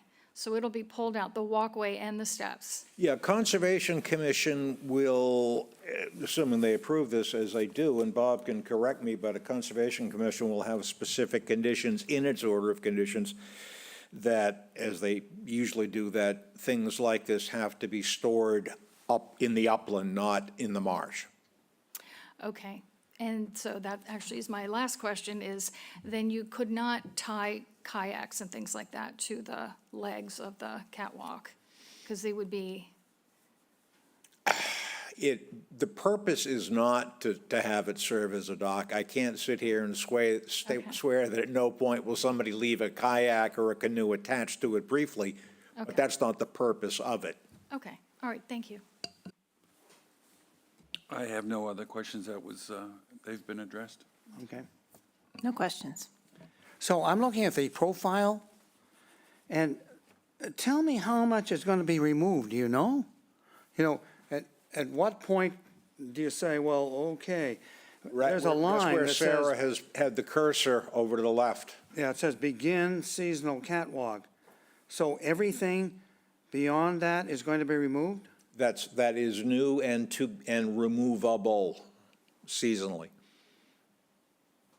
Just to give you perspective, if I might, every dock, or I should say the majority of docks in Chatham and in Pleasant Bay at large, are seasonal. Waquasit Inn, for example, is 220-foot-long pier with floats. I did that design, and it's fully removable and stacked in the upland in the off-season. Okay, thank you. Any other questions? All right, deliberations, Paul? Or Randy? No, Paul. I'll move to close the hearing and move into deliberations. Dave Veach seconds and votes yes. Paul votes yes. Randy votes yes. Ginny votes yes. I vote yes. We'll start with Ed. I have no issues. I believe it's going to be an improvement, going to keep people from, walking through the marsh. So if I was voting, I would vote in the positive. Paul. I agree. I think it satisfies our criteria, will not be detrimental to the established or future character of the neighborhood, and will be in harmony with the general purpose and intent of the bylaws. Randy. I agree with Paul. Yeah, I agree with Paul too, and Randy. It's a portion of it's existing, and it's being improved upon, and it's going to be conservation. One thing I did catch in those hearings is that they do like not traipsing through the marsh, and this will help with that. Yeah, I agree with everything else, with everything that everyone else has said. I guess we'll need to rely on the Conservation Commission for a final determination, but other than that, I think this is a good project. I agree. Good project, nice addition to the property. Provides seasonal access for cats. I'm all favor of it. Okay. All right. I have a general question of what is traipse? Does anybody know what a traipse is? I thought that. I have never seen the word traipse written.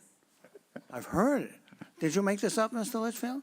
Or did you get it out of Webster? It may have been on a presentation I made 20 years ago, and I just revived it. Okay. Very Did good. your mother tell you not to traipse through the house with those wet shoes? Okay.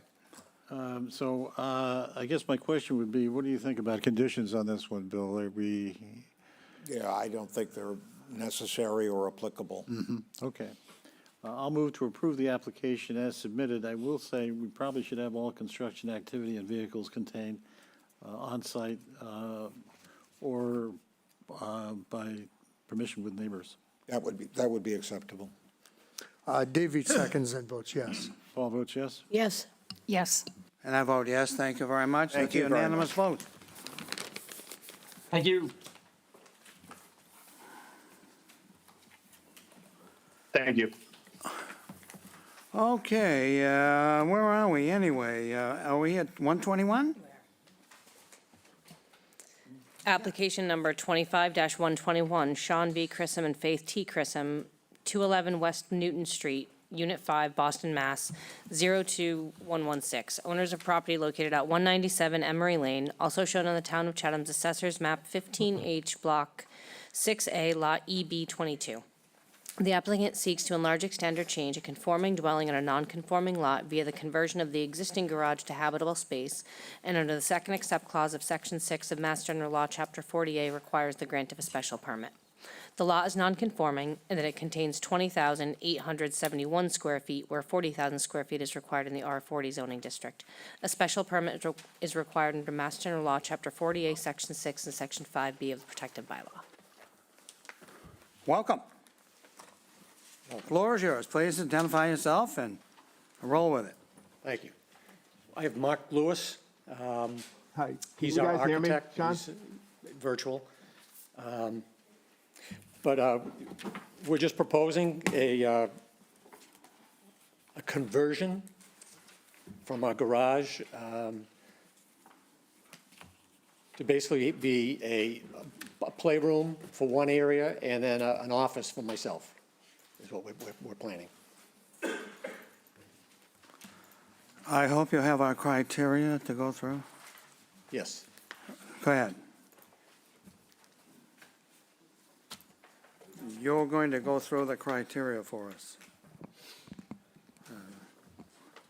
Wait, okay. We seem to be having a problem today. Do you want me to help him? Want me to help him? I'll help him. Well, we want you to save your voice. Save your voice. Mr. Acton, you go ahead. Actually, I'm going to, Dave, Oh, Dave's going to do it. he's got it. My turn, I guess. Before Dave starts, so everybody understands, we send out this criteria, which, as you can see, sometimes gets ignored. And that's unfortunate because we live or die on how we interpret the answers to our criteria. So when we have someone that isn't going to do it, then we sometimes feel, some members feel, let's help them out. So go ahead, Dave. So I'll walk these through the criteria with you that apply to your proposal. First is adequacy of size of the site, including but not limited to I'm gonna vote. maximum lot or building coverage and setbacks. You're not changing the, We're not changing. not changing the footprint or lot coverage. Okay, good. That's correct. Compatibility of the size of the proposed structure with neighboring properties. Size of the structure really isn't changing, is it? It'll be the same, right. You know, it's some dormers, but I mean, the footprint is not changing, correct? Yeah, okay. Suitability of the site, including but not limited to impact on neighboring properties or on the natural environment, including slopes, vegetation, wetlands, groundwater, water bodies, and stormwater runoff. Same, Not going to apply to, Exactly. this doesn't really, it's not going to affect those. no effect. Impact of scale, siting, and mass on neighborhood visual character, including views, vistas, and streetscapes. Correct. We're not changing any massing of the house or, There's some change to the, Aside from the dormers that. yeah, there's some dormers on the garage proposal, that is correct. but aside from that, and that's really insignificant as far as the streetscape or views of vistas and neighborhood properties. Great, okay. Correct, yes. The compatibility of the proposed use with neighboring uses, there's no change of use, it's residential. Adequacy of method of sewage disposal, source water and drainage, it's the same, Same. yep. And we've also Noise and been through the litter, house. and adequacy of utilities and other public services, no change. No change. And that's the extent of the criteria that would apply to yours, Thank you. thanks. Thank you, Dave. Anything else? Nope. No, okay, very good. Is there anyone here today or on Microsoft Teams that would like to speak in favor of this application? If so, please indicate. Don't see anybody? I believe Mr. Lewis is online. Okay. He is the builder or architect. I'm the architect. Can you hear me okay? Yes. For some reason, Who's speaking? I am here. Oh, I can't be heard though, or seen. We can hear you. I'm not sure why. We can hear you, Mark. Oh, you can hear me? Okay, good. Thank you. We can- Well, so we can if hear you you, can hear can't me, see I you. apologize. Yeah, my computer's not working quite properly, but, so I did do a project down the street at 26, and I was approached by the Cuzoms to do this project, and I thought it would be a fairly simple project, being it was very similar. I quickly learned out that it was not because of the nonconformity, but I do have friends that live in Chatham. I spent a lot of time in Chatham. I feel like this project is suitable for the neighborhood. It's, decent design, and for the use, the family needs this space greatly because of their growing family. So I appreciate your time and consideration for this project. Thank you. okay, thank you. Anyone else like to speak in favor? Then I'll go on to the correspondence. Judith Giorgio, Board of Health, and Chatham writes, on the 6th of January, I have no concerns regarding converting this existing garage into a family room and office. The dwelling will remain 3 bedrooms. Then we have a letter from Shelley Lavallo, 193 Emery Lane. We're writing regarding the proposed renovation. The applicants are our neighbors, and we own the adjacent property at 193.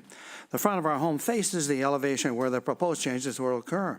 We understand that the existing building is on a non-conforming lot requiring a special permit from the ZBA. Earlier this past year, the Chisholms shared their initial plans with us. which involved converting their garage into a two-story living space. After review with local zoning and code officials, they revised the scope to a simpler conversion of the garage into a dwelling space. As we understand it, the footprint and roof height will remain unchanged, but dormers and windows will be added to the elevation facing our home. Currently, that side of their house consists of solid walls and a large roof. In our opinion, the proposed change is not detrimental to the neighborhood and is consistent with the scale and character of surrounding homes. The massing will change slightly, but the height and footprint remain the same. The addition of dormers will enhance the appearance of the home and align with the Cape Cod architecture. Overall, we fully support this application. We recognize that the board must weigh the challenges and benefits of approving a non-conforming use, but we believe this project represents a positive improvement. Since purchasing their property in 2020, the Trisms have consistently invested in exterior renovations, landscaping, and maintenance, which have enhanced both their property and the neighborhood. They have valued neighbors, and their continued investment benefits the town of Chatham as a whole. Thank you. Then we have a note. This is dated December 30th. It is from Laura Donahue, 201 Emery Lane. The email originated from outside the, okay. This is my note for my approval of this application for enlarging 197. I bought the property and live next door to this residence. I'm fully in support of the application and the work involved. That's it. Is there anyone here today or on Microsoft Teams that wishes to either speak against or has a specific question? If so, please indicate you'd like to speak. I don't see anybody. Okay. Questions from the board? Paul? I have no questions. Seems pretty straightforward. Randy? I agree with Paul. No questions? I have no questions. No questions. No questions. No questions. Okay. Paul? I'll move to close the hearing and move into deliberations. Dave Veach seconds and votes yes. All vote yes? Yes. Yes? Yes. Okay. Jeannie? Yeah, I think it's a very nice project, more suitable for the your evolving living needs, and it meets all of our criteria, so I would support it. Steve? Thank you. Well, it meets all the criteria. I hate to see someone losing garage space. I'm a big proponent of garage space, but if it works for you, that's fine. And I think it's a nice project. Thank you. Steve owns 7 cars, so remember that. Lee? I agree with my colleagues. I think it's a great project, and it will be some nice living space. Dave? Yeah, certainly not substantially more detrimental to the neighborhood. I actually think it'll be, when it's all said and done, I don't think anyone's going to notice, actually. Ed? Certainly meets our criteria, and I would vote for it if I was voting. Paul? I agree with my colleagues. Randy? Didn't I already agree with Paul? Yeah, I agree with Paul. All right. So That's it. Okay. Paul? I'll move to approve the application as submitted. I guess the question would be what people think in terms of conditions on this one. I don't have any concerns about anything outside of, Construction activity and vehicles shall be contained Right. on site or at a neighboring property with the permission of the property owner. I'll move to approve on the basis of that condition. Dave Veach seconds and votes yes. All votes yes? yes. Yes. and I vote yes, that's a unanimous vote. Thank you very much. Great. Thank you, board. Thank you very much. Okay, Mark, I think we're going to take a 5-minute break, all right? Okay, thank you. So we'll be back in 5 to 10 minutes.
everybody, we're back in session here. Thank you very much.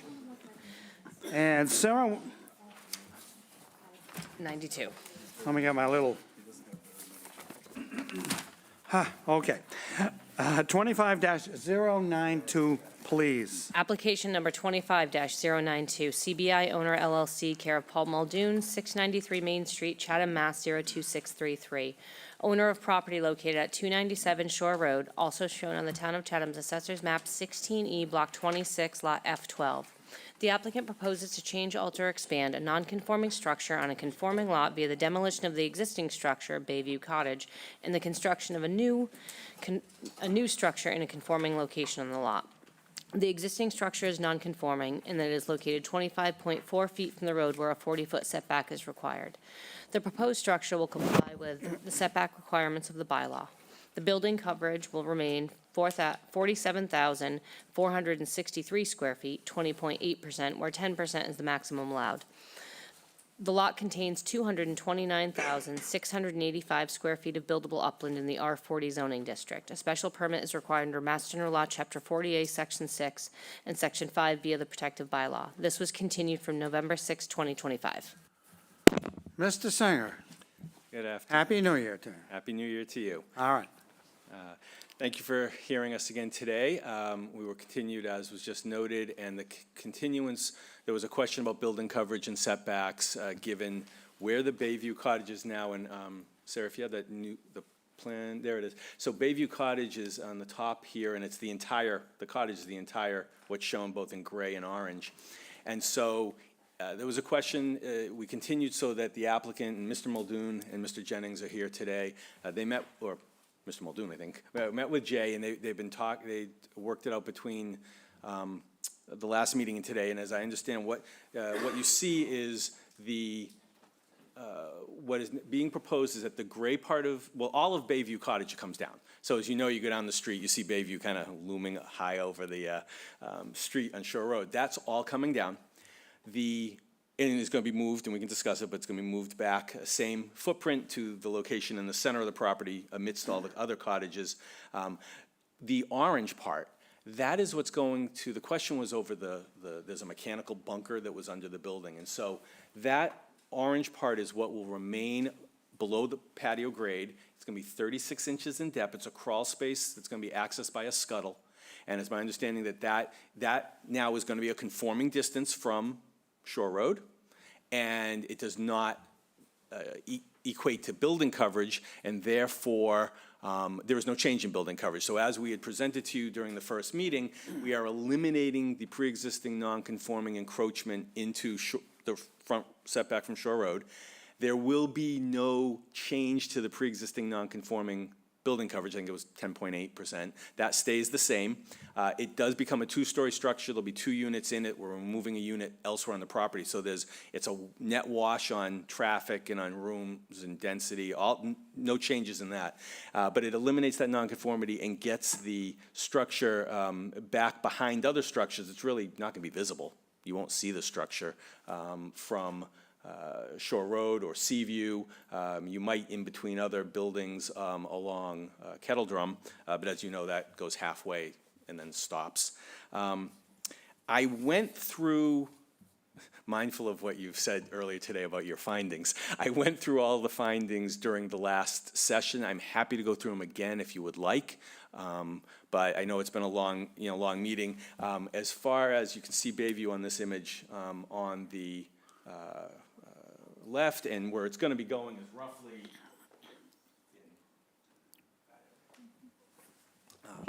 standard conditions that you generally impose are fine, for this particular project. They actually are not planning to start work until the fall, fourth quarter of 2026. So there's going to be no activity, between now and then.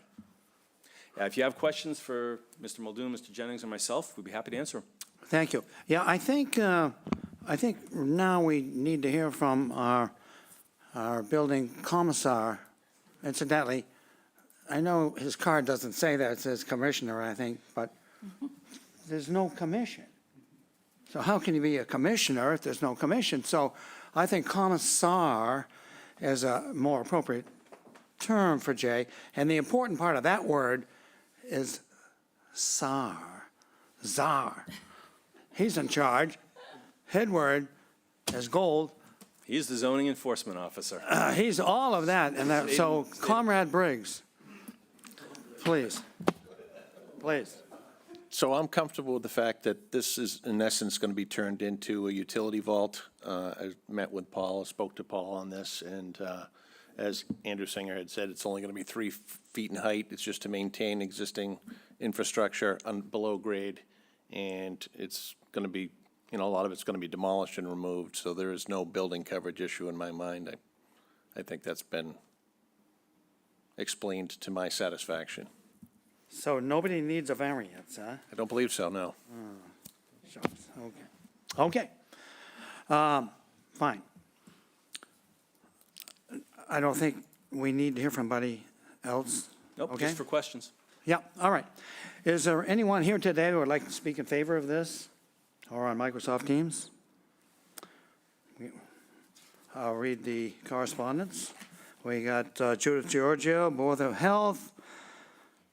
Proposed construction of the cottage will relocate the existing hotel into 2 separate sites with 2 rooms each, suites, I'm sorry. The first floor areas do not meet the definition of a bedroom, so there's no privacy. Therefore, the cottage will remain classified as a 2-bedroom unit. The property is served by a private wastewater treatment facility and so forth. And then we have a note. This is from Carolyn and Richard Comfort on November 4th.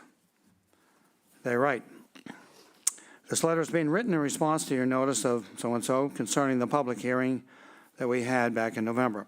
We're abutters of interest since we own 2 houses directly next to the Chatham Bars Inn. Their houses are 28 Kettle Drum Lane and 221 Shore Road. We're writing this letter not as an objection, but as a request that you specify certain restrictions as to when the demolition construction work can take place concerning the Bayview Cottage. Since we'll be occupying our property during the entire month of April 26th, and we'll be either occupying or renting our property from June 1st to September 15th, we would request that the demolition construction work not take place during those time periods. As I am sure you must realize, the noise, dust, and truck traffic caused by this type of work can be very detrimental to the enjoyment of one's property. We're looking forward to being advised of your decision. Well, I think what I heard from you is you're not even going to start until after September 15th. Is that correct? That is correct. It's going to be in the fall, Okay. so All right, I think. no issues with that. So I don't know if Mr. or Mrs. Comfort is here, but hopefully that answers your question. Okay. Is there anyone here today or in Microsoft Teams who would like to speak either against this application or has a specific question? If so, please let us know so you can join the conversation.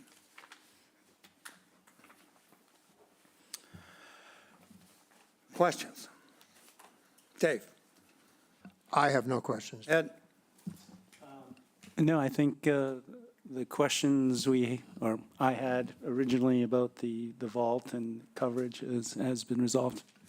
Paul? Let me just, I think along with that, I probably helped screw this up the last time around, but my question is, you've said that this is going to be at grade or below grade? The vault is going to be, so there's going to be a patio at grade, and then the 3-foot vault will be below. So when in your prior memo, you said the former foundation would be repurposed as an open patio. So are you going to pave over the area that was the bottom of the cottage, the floor of the cottage? Yes, or at least part of it. The patio would be extended over it, correct, at grade. Uh-huh. And because it's at grade, even though it's coverage, it's not coverage as such? It's not building coverage. Not building coverage. Correct. Okay, thank you. Randy? Is the reason, excuse me, is the reason it's not building coverage because it's not, doesn't have like a cover? I wanted to use a better word, but Can you explain to us, Jay, why goes back to it's not Jay. building coverage? I mean, I can try. I mean, like a septic tank or some utility vault or a large handhold or something that handles utilities or stores utilities that's underground. It wouldn't count towards building coverage. It's not necessarily a roof. It's only 3 feet tall. It's just an underground enclosure of sorts. So I don't see it as being considered building coverage because of that. I think it seems confusing because the water can't get through to the grass, so it seems like it's coverage. Is that what you were thinking, Paul? It's site coverage, but it's not building coverage. Okay, And what the zoning bylaw looks at is the building just coverage. building coverage. Okay, I mean, a patio wouldn't be building coverage either. no, I know that, Right. true, true. But patio also has like grooves in between, so, Some do, yeah, yeah. okay, that's it. You might not know this, are you planning to put like extend the chairs where that area is for, will that be there? Will it just be, I guess from the street, will you see anything there? I believe there would be a desire to put chairs, Okay. temporarily, Yeah, because there are some already places. there, and it just looks like that could be a natural extension Might of just that. sort of continue, yes. Yeah, okay, thank you. Steve? I have no other questions. Lee? No questions. Okay. I'll move to close the hearing and move into deliberations. Dave Veach seconds and votes yes. All votes yes? Yes, Yes. Yes. Deliberations. Lee? Well, I think this seems like a great plan, to move the cottage, to improve the setbacks. And I, trust Jay Briggs's determination that it's not building coverage. So if I were voting, I would vote to approve this. Dave? I agree with Lee. I don't see, I think it's fine. I think the determination helps to settle the project, and it's a good project and not substantially more detrimental. And I can support it. Ed? I agree as well. I don't think it's going to be detrimental in any way, and agree with Jay's opinion that doesn't increase building coverage. Nothing's above ground. There are, utility vaults commonly placed, around town that don't count as building coverage. So I would support the project. Paul? I agree with my colleagues. as do I. Well, I actually was happy to hear Jay's ruling because when we had Paul's presentation in November, I remember him saying that it was going to create some significant, it was significant infrastructure, and it was going to create some significant impacts to the property, if all the wiring related things. And so I was actually hopeful that it was going to turn out like this. So I think it's important to support what is a very important business to downtown, to Chatham, which is Chatham Bars Inn. And I think it's actually from the street going to look better too, because you won't have the house there. And it gives the CBI the opportunity to double the size of the property going, by adding a second floor. So I think, and it meets our criteria, so I'm supportive of this project. Steve? I think it's a good idea. I think what's left after the house is removed is going to be all subterranean. And you're going to be expanding the patio a bit, so it might make it a little easier to find a table and chair in the evening. So I think it's a great idea. Steve, you have to bring your own. That's a secret. Okay, Paul? I'll move to approve the application as submitted. I think it sounds like it will comply with our standard conditions, so I would impose the standard conditions. All construction activity and vehicles shall be contained on site or at a neighboring property with the permission of the property owner. Between June 30th and Labor Day, no exterior construction will be allowed. No work shall be permitted on the weekends, and construction activity between 8 a.m. and 5 p.m. only. Dave Veach seconds and votes yes. All votes yes? Yes, Yes. And I vote yes, a unanimous vote. Thank you, Mr. Singer. Thank you very much. We appreciate your time.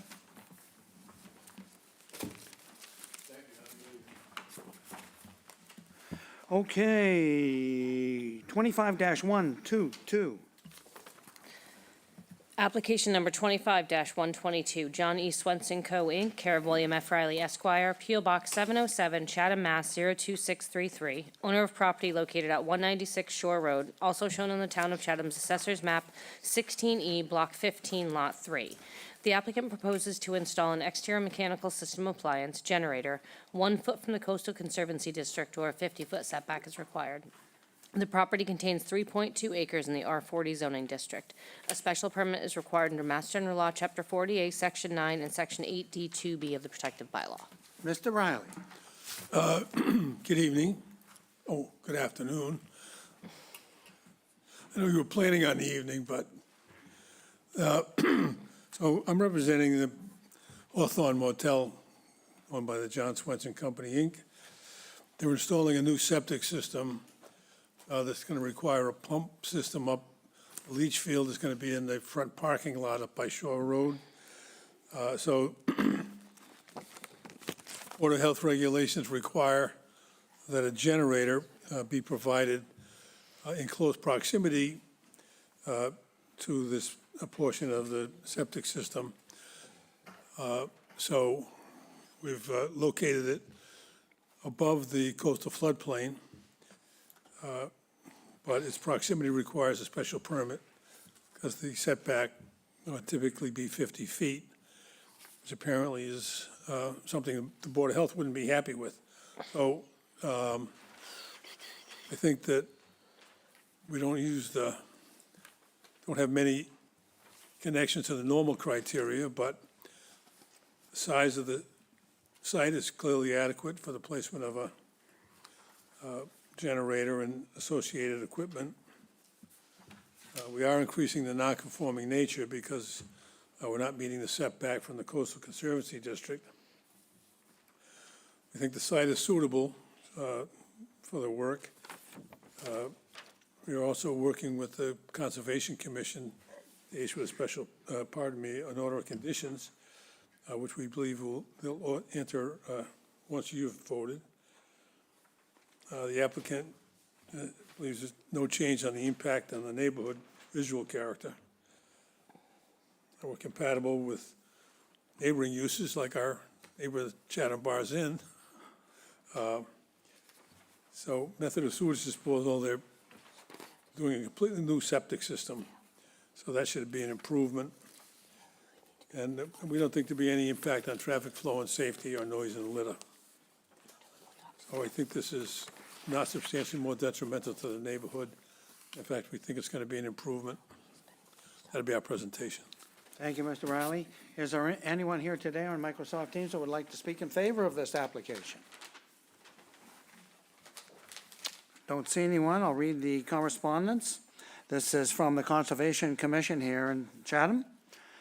The applicant submitted a notice and so forth. The project was heard on October 22nd, 2025.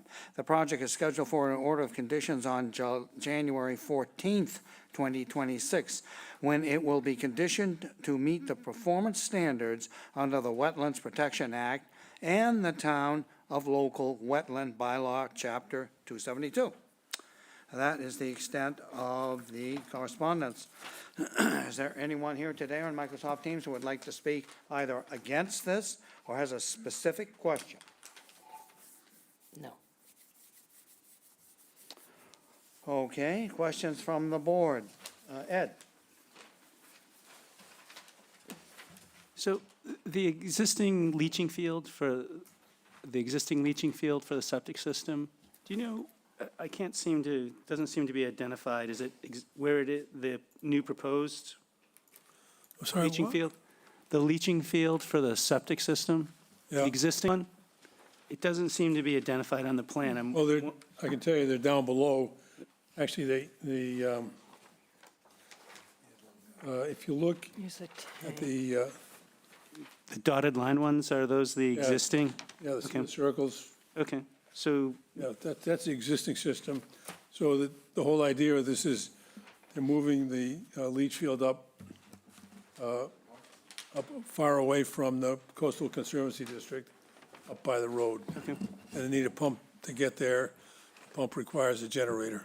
And, I mean, we all know that this property is for sale. Is this, you want to give us the inside scoop of why all this work for a property that's being sold? Well, I think I don't know if it's, all I know is it is for sale. But I think whether it sells or not, they're bringing everything into compliance with current regulations.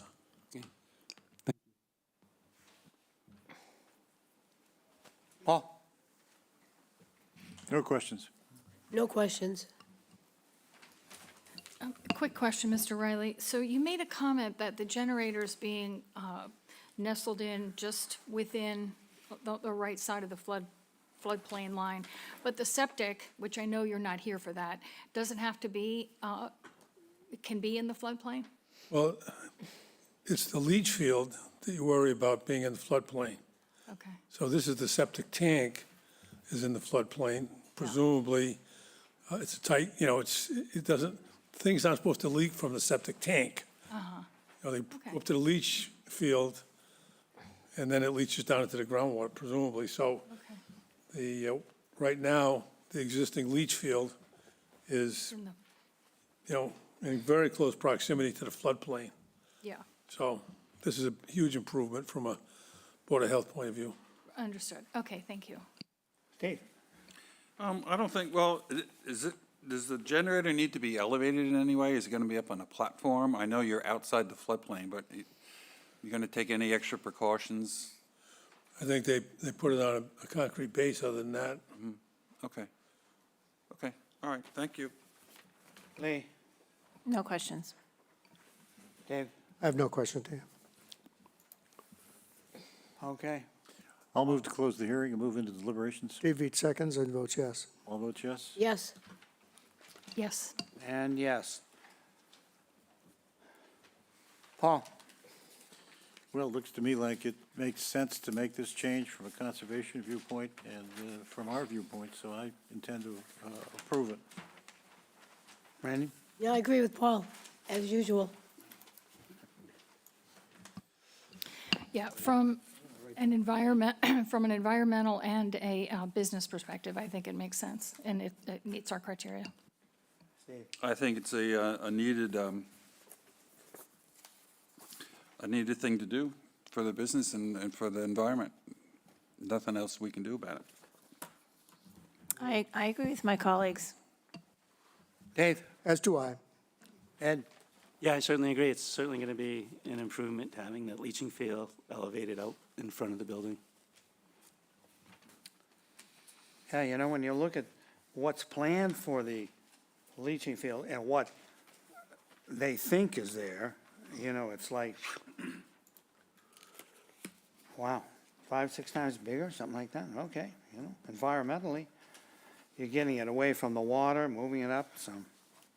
Okay, Paul? I'll move to approve the application as submitted. I guess the question would be conditions. I don't What's think you planned? need any conditions. They're clearly not going to do the work during the summer season. That's for sure. They're not going to do the work while they have guests on the property. Right. I don't think you need any conditions. Everybody agree with that? I agree. All right. I'll move to approve the application as submitted. Dave Veach seconds and votes yes. All votes yes? Yes.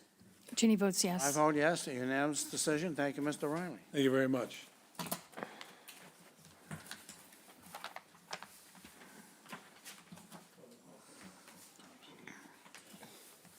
Okay, 25-123, please, Sarah.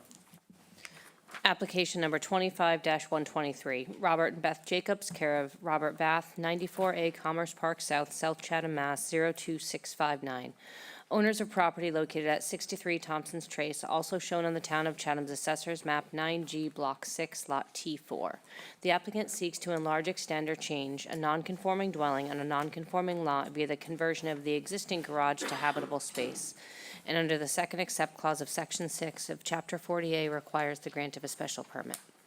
The lot is nonconforming in that it contains 54,135 square feet, where 60,000 square feet is required in the R60 zoning district. A special permit is required under Mass General Law, Chapter 40A, Section 6, and Section 5B of the protective bylaw.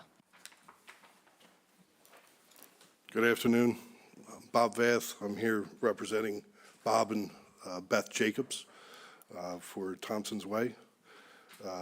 We're looking at converting the existing garage into a new master bedroom with a bathroom. It's a 4-bedroom house, and there is no real change to the exterior, but I'll go over the the criteria. It's adequacy of size of the site, including but not limited to. We're not changing, and the house is just under 1,500 square feet. No change, compatibility of the structure, no change in the size of the structure, extent and increase of the non-conforming nature of the structure, no proposed increase of the size of the structure, no change in the site, impact and scale, mass in the neighborhood. We're not changing anything on the exterior other than some windows on the east side.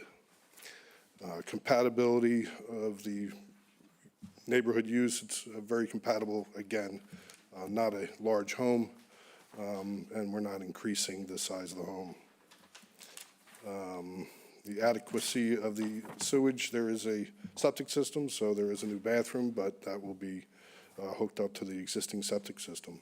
No impact on flow of traffic and safety. Noise and litter, we will have a job site container on and site utilities provided. And no impact, no visual impact, as we're not increasing the size of the house. Thank you for having the criteria and going through it. I've been in that position of standing up here without the criteria, so I know what it's like. It's a horrible feeling. So I know. We appreciate it. Okay. All right. Is there anybody here today or on Microsoft Teams that would like to speak in favor of this project? Don't see anyone. We have a little bit of correspondence. We have Judith Giorgio, Board of Health, saying on January 6th, I have no concerns regarding converting this garage into a bedroom. Existing 4 bedrooms will remain. Existing first floor bedrooms to be converted into an office. Then we have a note from Helen Roth on January 6th. I would like to voice my support. I understand that they would like to convert their existing garage to a living space in order to create a first floor bedroom so they may age in place. I hope the town of Chatham allows it. Something about aging in place. And then we got another note. This is from Alfred and Deborah Fuller, 37 Thompson Straits. Oh, I didn't tell you about the previous soul. Didn't know. Okay. At any rate, Alfred and Deborah Fuller, January 6th, regards to this application as abutters, we have no objections to the changes that Jacobs wish to make to their residence. And that's the extent of the correspondence. Is there anyone here today or on Microsoft Teams who would like to either A, speak against, or has a question about this application? If so, please indicate you'd like to join the conversation.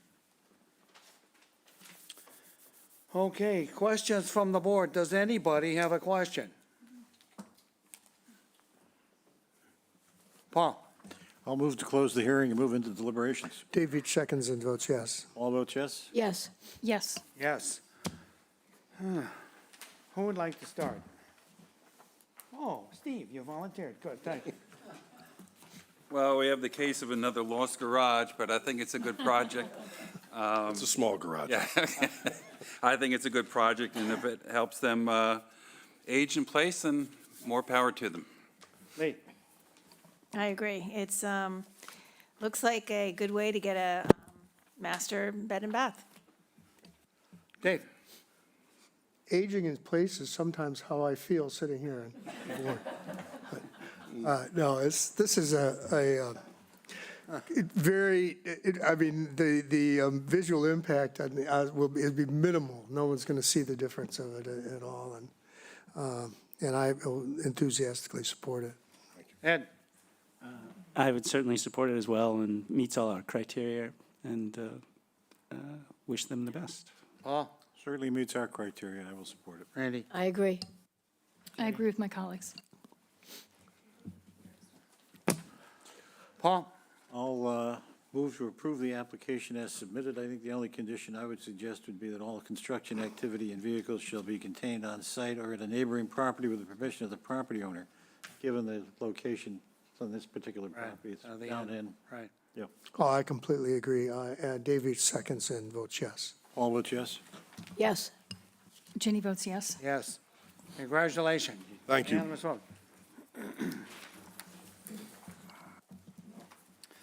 Okay, I think we finally come to the last one, 25-124, please. Application number 25-124. Daryl G. Messier and Deborah J. Messier, care of Thad Eldridge, 1038 Main Street, Chatham, Mass. 02633. Owners of property located at 65 Florence Drive, also showed on the Town of Chatham's Assessor's Map 3B, Block 52, Lot G14. The applicant seeks to enlarge, extend, or change a nonconforming dwelling in a nonconforming lot via the demolition of the existing dwelling and the construction of a new dwelling. The proposed dwelling will comply with all bulk and dimensional requirements of the bylaw, but is considered a substantial alteration and under the second except clause of Section 6 of Mass General Law, Chapter 40A, requires the grant of a special permit. The existing building coverage is 1,154 square feet, 13.2%, and the proposed building coverage is 1,299 square feet, 14.9%, where 15% is the maximum allowed. The lot is nonconforming, and that it contains 8,792 square feet, where 20,000 square feet is required in the R20 zoning district. A special permit is required under Mass General Law, Chapter 40A, Section 6, and Section 5B of the protected bylaw. Before you start, may I thank you for the whole board for the bayberry candles that the Boy Scouts gave to us. I burnt mine to the socket. So therefore, I'm going to have great health and tremendous wealth in the new year. So all that will be thanks to you. We're happy to say we were able to provide those candles to the 5 major boards. Wow. All the members and all the scouts are appreciative of all the efforts that well, all the volunteers make. Thank you. So please, Very welcome. tell us about 65 Florence Drive. All righty. For the record, Thad Eldridge. I'm here with the Messiers, who are, well, she's diligently working in the back. He's sitting through the meeting and learning all about zoning and criteria. I'd like to say save the best for last, but I'll settle for last but not least. We have a concrete block house, slab on grade. The Messiers have owned this for a season. They've enjoyed it, but they would like some storage space, and they'd also like some space for guests, children, and so on. So they're proposing to take down the concrete block house, which is pretty unique, put up a house that does maximize the coverage. We're just below the maximum allowed coverage. It will remedy the side yard setback nonconformity. It will provide the basement storage space and half, 3/4 up above, not the full 2-story, in order to address mass. So the lot itself is adequate. We are moving that building over to remedy the nonconformity. In the neighborhood, we have homes that range from 752 square feet to 2,460. This at 1,299 is right in there. Number 3 is the extent of the nonconformity. It's just the living space that's increasing as we're remedying the side yard. We have regraded the site. The neighboring property does get a puddle in it, and not just from this property, but we're remedying the stormwater runoff that would flow from this property onto the abutter. The existing home is unique, and the proposed house has some charm. It's not overwhelming to the streetscape, should fit in pretty well. We're residential. The existing septic system will be reused. It's a post-95 Title V system. And otherwise, I don't think there are any criteria that need to be addressed. If you have questions, I'm happy to answer them. Thank you very much. Is there anyone here today or on Microsoft Teams who would like to speak in favor of this application? Don't see anybody, so I'll read the correspondence, which consists of a note from Judith Giorgio. This is an existing two-bedroom dwelling and will be replaced with a two-bedroom dwelling. The second floor loft area must maintain a 6-foot opening and open railings along the top of the stairs. As proposed, the plan is acceptable and not encroach on the existing septic. That's it. Is there anyone here today or in Microsoft Teams that would like to speak either against this application or has a specific question? If so, now's your chance to enter the conversation. Okay, questions? Paul, do you have any questions? I have no questions. Randy? I don't either. Ginny? Yes, I do. Thad, can you tell me what the height of the ceilings are in the proposed first floor, second floor? I can look that up.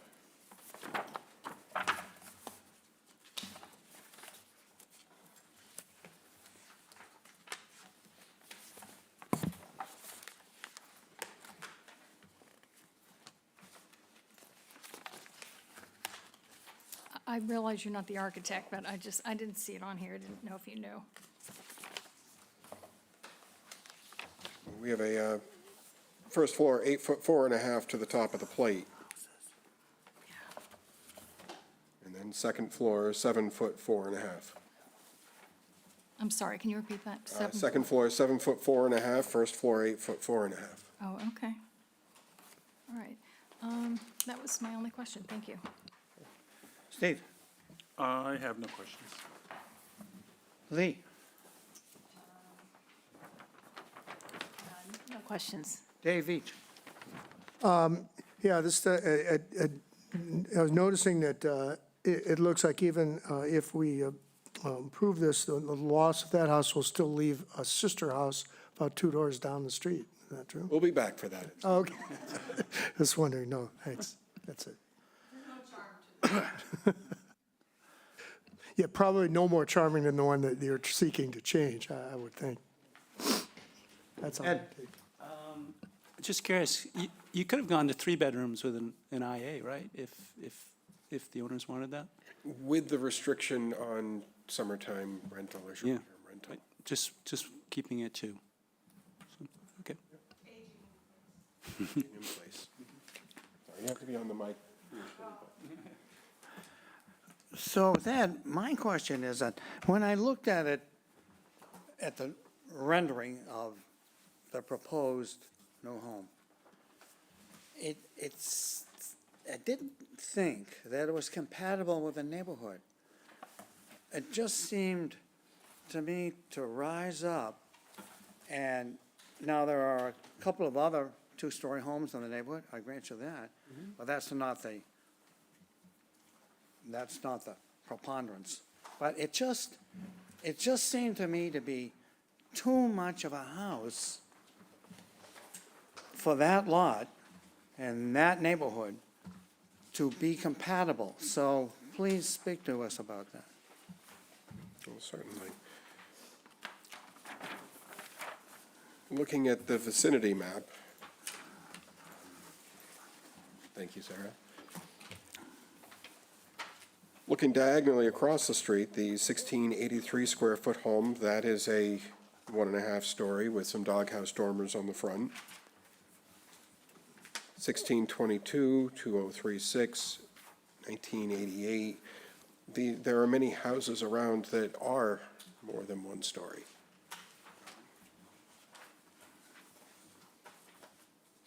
So there's certainly more than 1-story homes in the neighborhood. And we can expect others to be converted in the future. Yeah. Okay, well, that's what I was hit with. We'd rein them in and keep them at 1 3/4, under less than 1 3/4, knowing that a full 2-story would be overpowering. Okay. Okay, thank you. Okay, let's see, we've had questions. Actually, Sure. So Thad, tagging on to that, do you consider that, what, you said 1.5 and 1 3/4 in your narrative, but that's not a two-story? Not a full two-story. The second floor doesn't have, Because of the top is dormers, is that why? it's dormered, and then it's not entirely living space on the second floor. Okay. Generally, a two-story, you're going to have 95% of the first floor area on the second floor. Okay. And then just a quick question to Ed's. So this lot is 8,700 square feet. You could get a 3-bedroom with that size of with an AI? Believe so, but it's the Board of Health is requiring a deed restriction. Yeah, No okay. short-term I was rentals. just thought, I didn't know that. Okay, interesting. Okay, thank you. Paul? I think, just as a comment, I think, Dave, maybe your concern about the size or mass of the building might also come from the fact that if you approach it from Forest Beach Road going up Florence Drive, you've got some fairly small places on the left-hand side, and you're then on the top of the hill, in effect, so that it'll be a little more imposing than it would be if it were further back on Florence towards Forest Beach. Because you'd be going up the hill. Because you're going up the hill, Yeah. you're at the top there, and it's sort of an open space on Bayview. Okay. And I would also add, Dave, and when I looked at it, I noticed is that the pitch of the main roof is slightly steeper than you might expect to see visually. It's a 13 and 12 instead of, normally they kind of go up to a 12 and 12 and on a house like this, a Cape style house. So that might have been the other reason that you kind of saw it. Okay. All right. Well, Thad, you had your cohorts here to help you out. That's good. All right. Paul? I'll move to close the hearing and move into deliberations. David seconds and votes yes. All votes yes. Yes. Yes. And yes. Okay, deliberations. Randy? So I'm looking at what's there now, and my notes were not complimentary. I'm not going to tell you what they were, but, so I'd have a hard time finding that this was substantially more detrimental than what's there now. It's a new, attractive-looking dwelling, and so I don't think I would be founded in the law to oppose it. Jen? Well, I initially thought it was too tall for the neighborhood. I felt like there were many more single-story and a few 1.5 stories. So I want to hear what my colleagues have to say, I want to be open to it. The 11-foot increase in the height of the current house, and albeit the current house is small, and I totally understand the desire to expand and replace that, but that's a really significant increase in that neighborhood. And I also heard you make the comment that other houses will be improving, as well. And I can see that potential, but there could also be some folks there that wanted a small house there because there are small houses there. The lot is 8,729 square feet. It's a small lot. So I was concerned about the mass, criteria 5. But I want to hear what my colleagues have to say. Steve? Well, I think there's a lot of very similar projects going on in the adjoining streets and neighborhood over there. So I think this is not going to be the last time that we're going to be visiting a project like this. I think it's a nice-looking project. I don't think I have any issues with this going up in that neighborhood. Lee? Yeah, I had similar concerns when we were out there looking, but I also noticed a lot of other houses that have been redone recently, and they are very similar in, stature to this one. This proposed house is only 1,299 square feet. That's not a very big house. And I think maybe it is the height. I mean, it is getting close to the max. But I would approve it if I were voting today. Dave? Yeah, I think it's I mean, it's a neighborhood that is in transition and has been, and I don't think this proposal is excessive in any way, really. Again, as I commented about the main roof pitch, but that's not it's not a big difference that from what might be considered standard, if you will. The ceiling heights are completely standard. I mean, 8-foot studs on the first floor, 7-foot studs on the second floor, and that's why you get to those kinds of numbers. And that's not, given what we've been hearing lately about people want 9-foot ceilings and various things.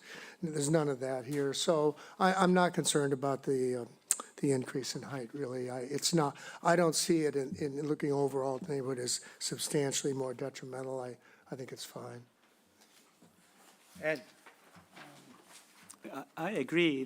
The ceiling heights are modest. You know, with the new construction these days, you know, people are demanding sometimes 9-foot ceilings. And these are very modest.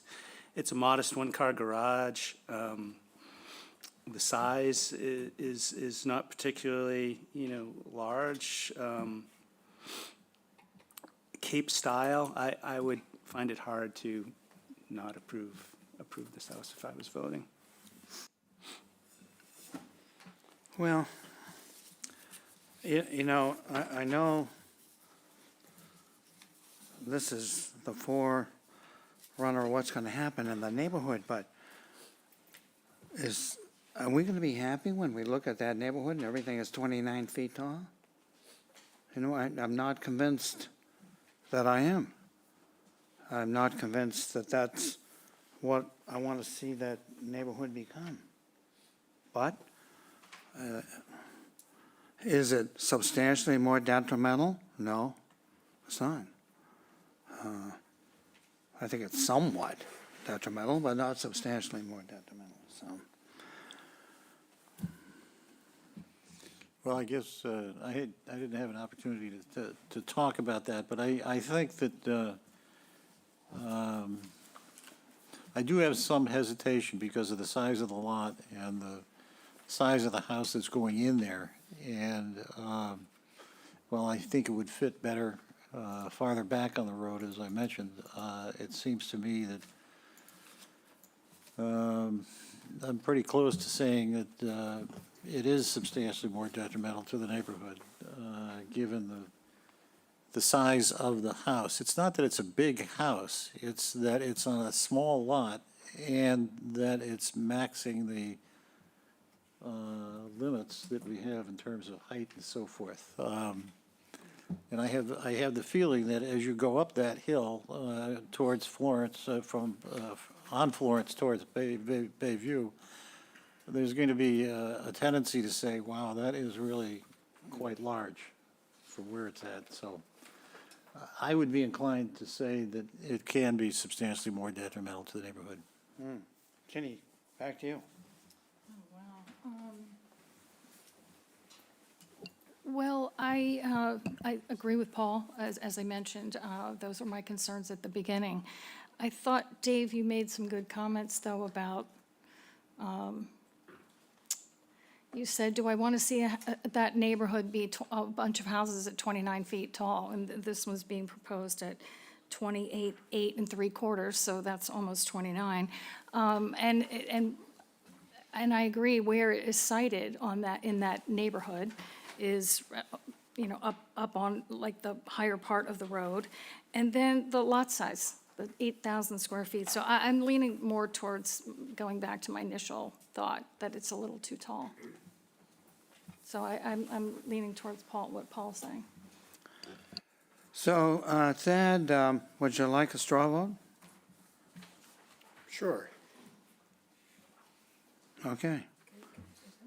Oh, Listening to everybody and thinking about the size of the lot and the neighborhood and what our role is here, I think it would be reasonable to ask you to come back with something a little less tall.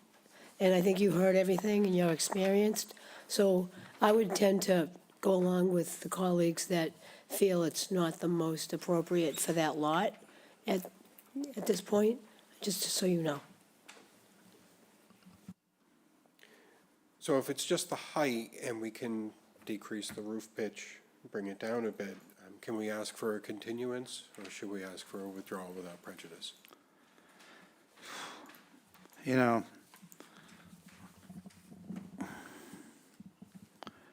the continuance wouldn't be soon. And I see, instead of spending the money for a withdrawal, that all you're going to do is change the height of the house? Is that what you're essentially saying? I mean, that's the concern that I'm hearing from the board. Mm-hmm. So if we were to bring this down to either a Yeah, I guess, there, as you know, I'm not wild about continuances, but I guess in this case, I could go along with that's that. certainly why I asked first. Right, yeah. Okay, so we'll skip the straw vote because I think you already heard the straw vote. Oh, yes. Yeah, okay. So, Paul, I think we have a, oh, When do you reasonably expect to be able to have revised plans to the board? What's the most convenient time for the board? I don't, Earliest I would be scheduling for right now would be February 12th or February 26th. So they would need it a week, at least a week prior to that. so they're not planning on building until September. So we have time. There's no pressure there. The 26th would be more than fine. Okay? okay. So, Paul, that's the motion, continuance to the 26th of February. I'll move to grant the requested continuance to February 26, 2026. David seconds and votes yes. All votes yes? Yes. Yes. And yes, unanimous vote. Thank you, Thad.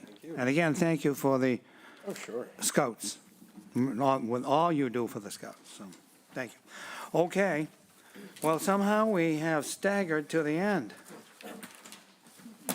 Oh, One more thing to do. all right.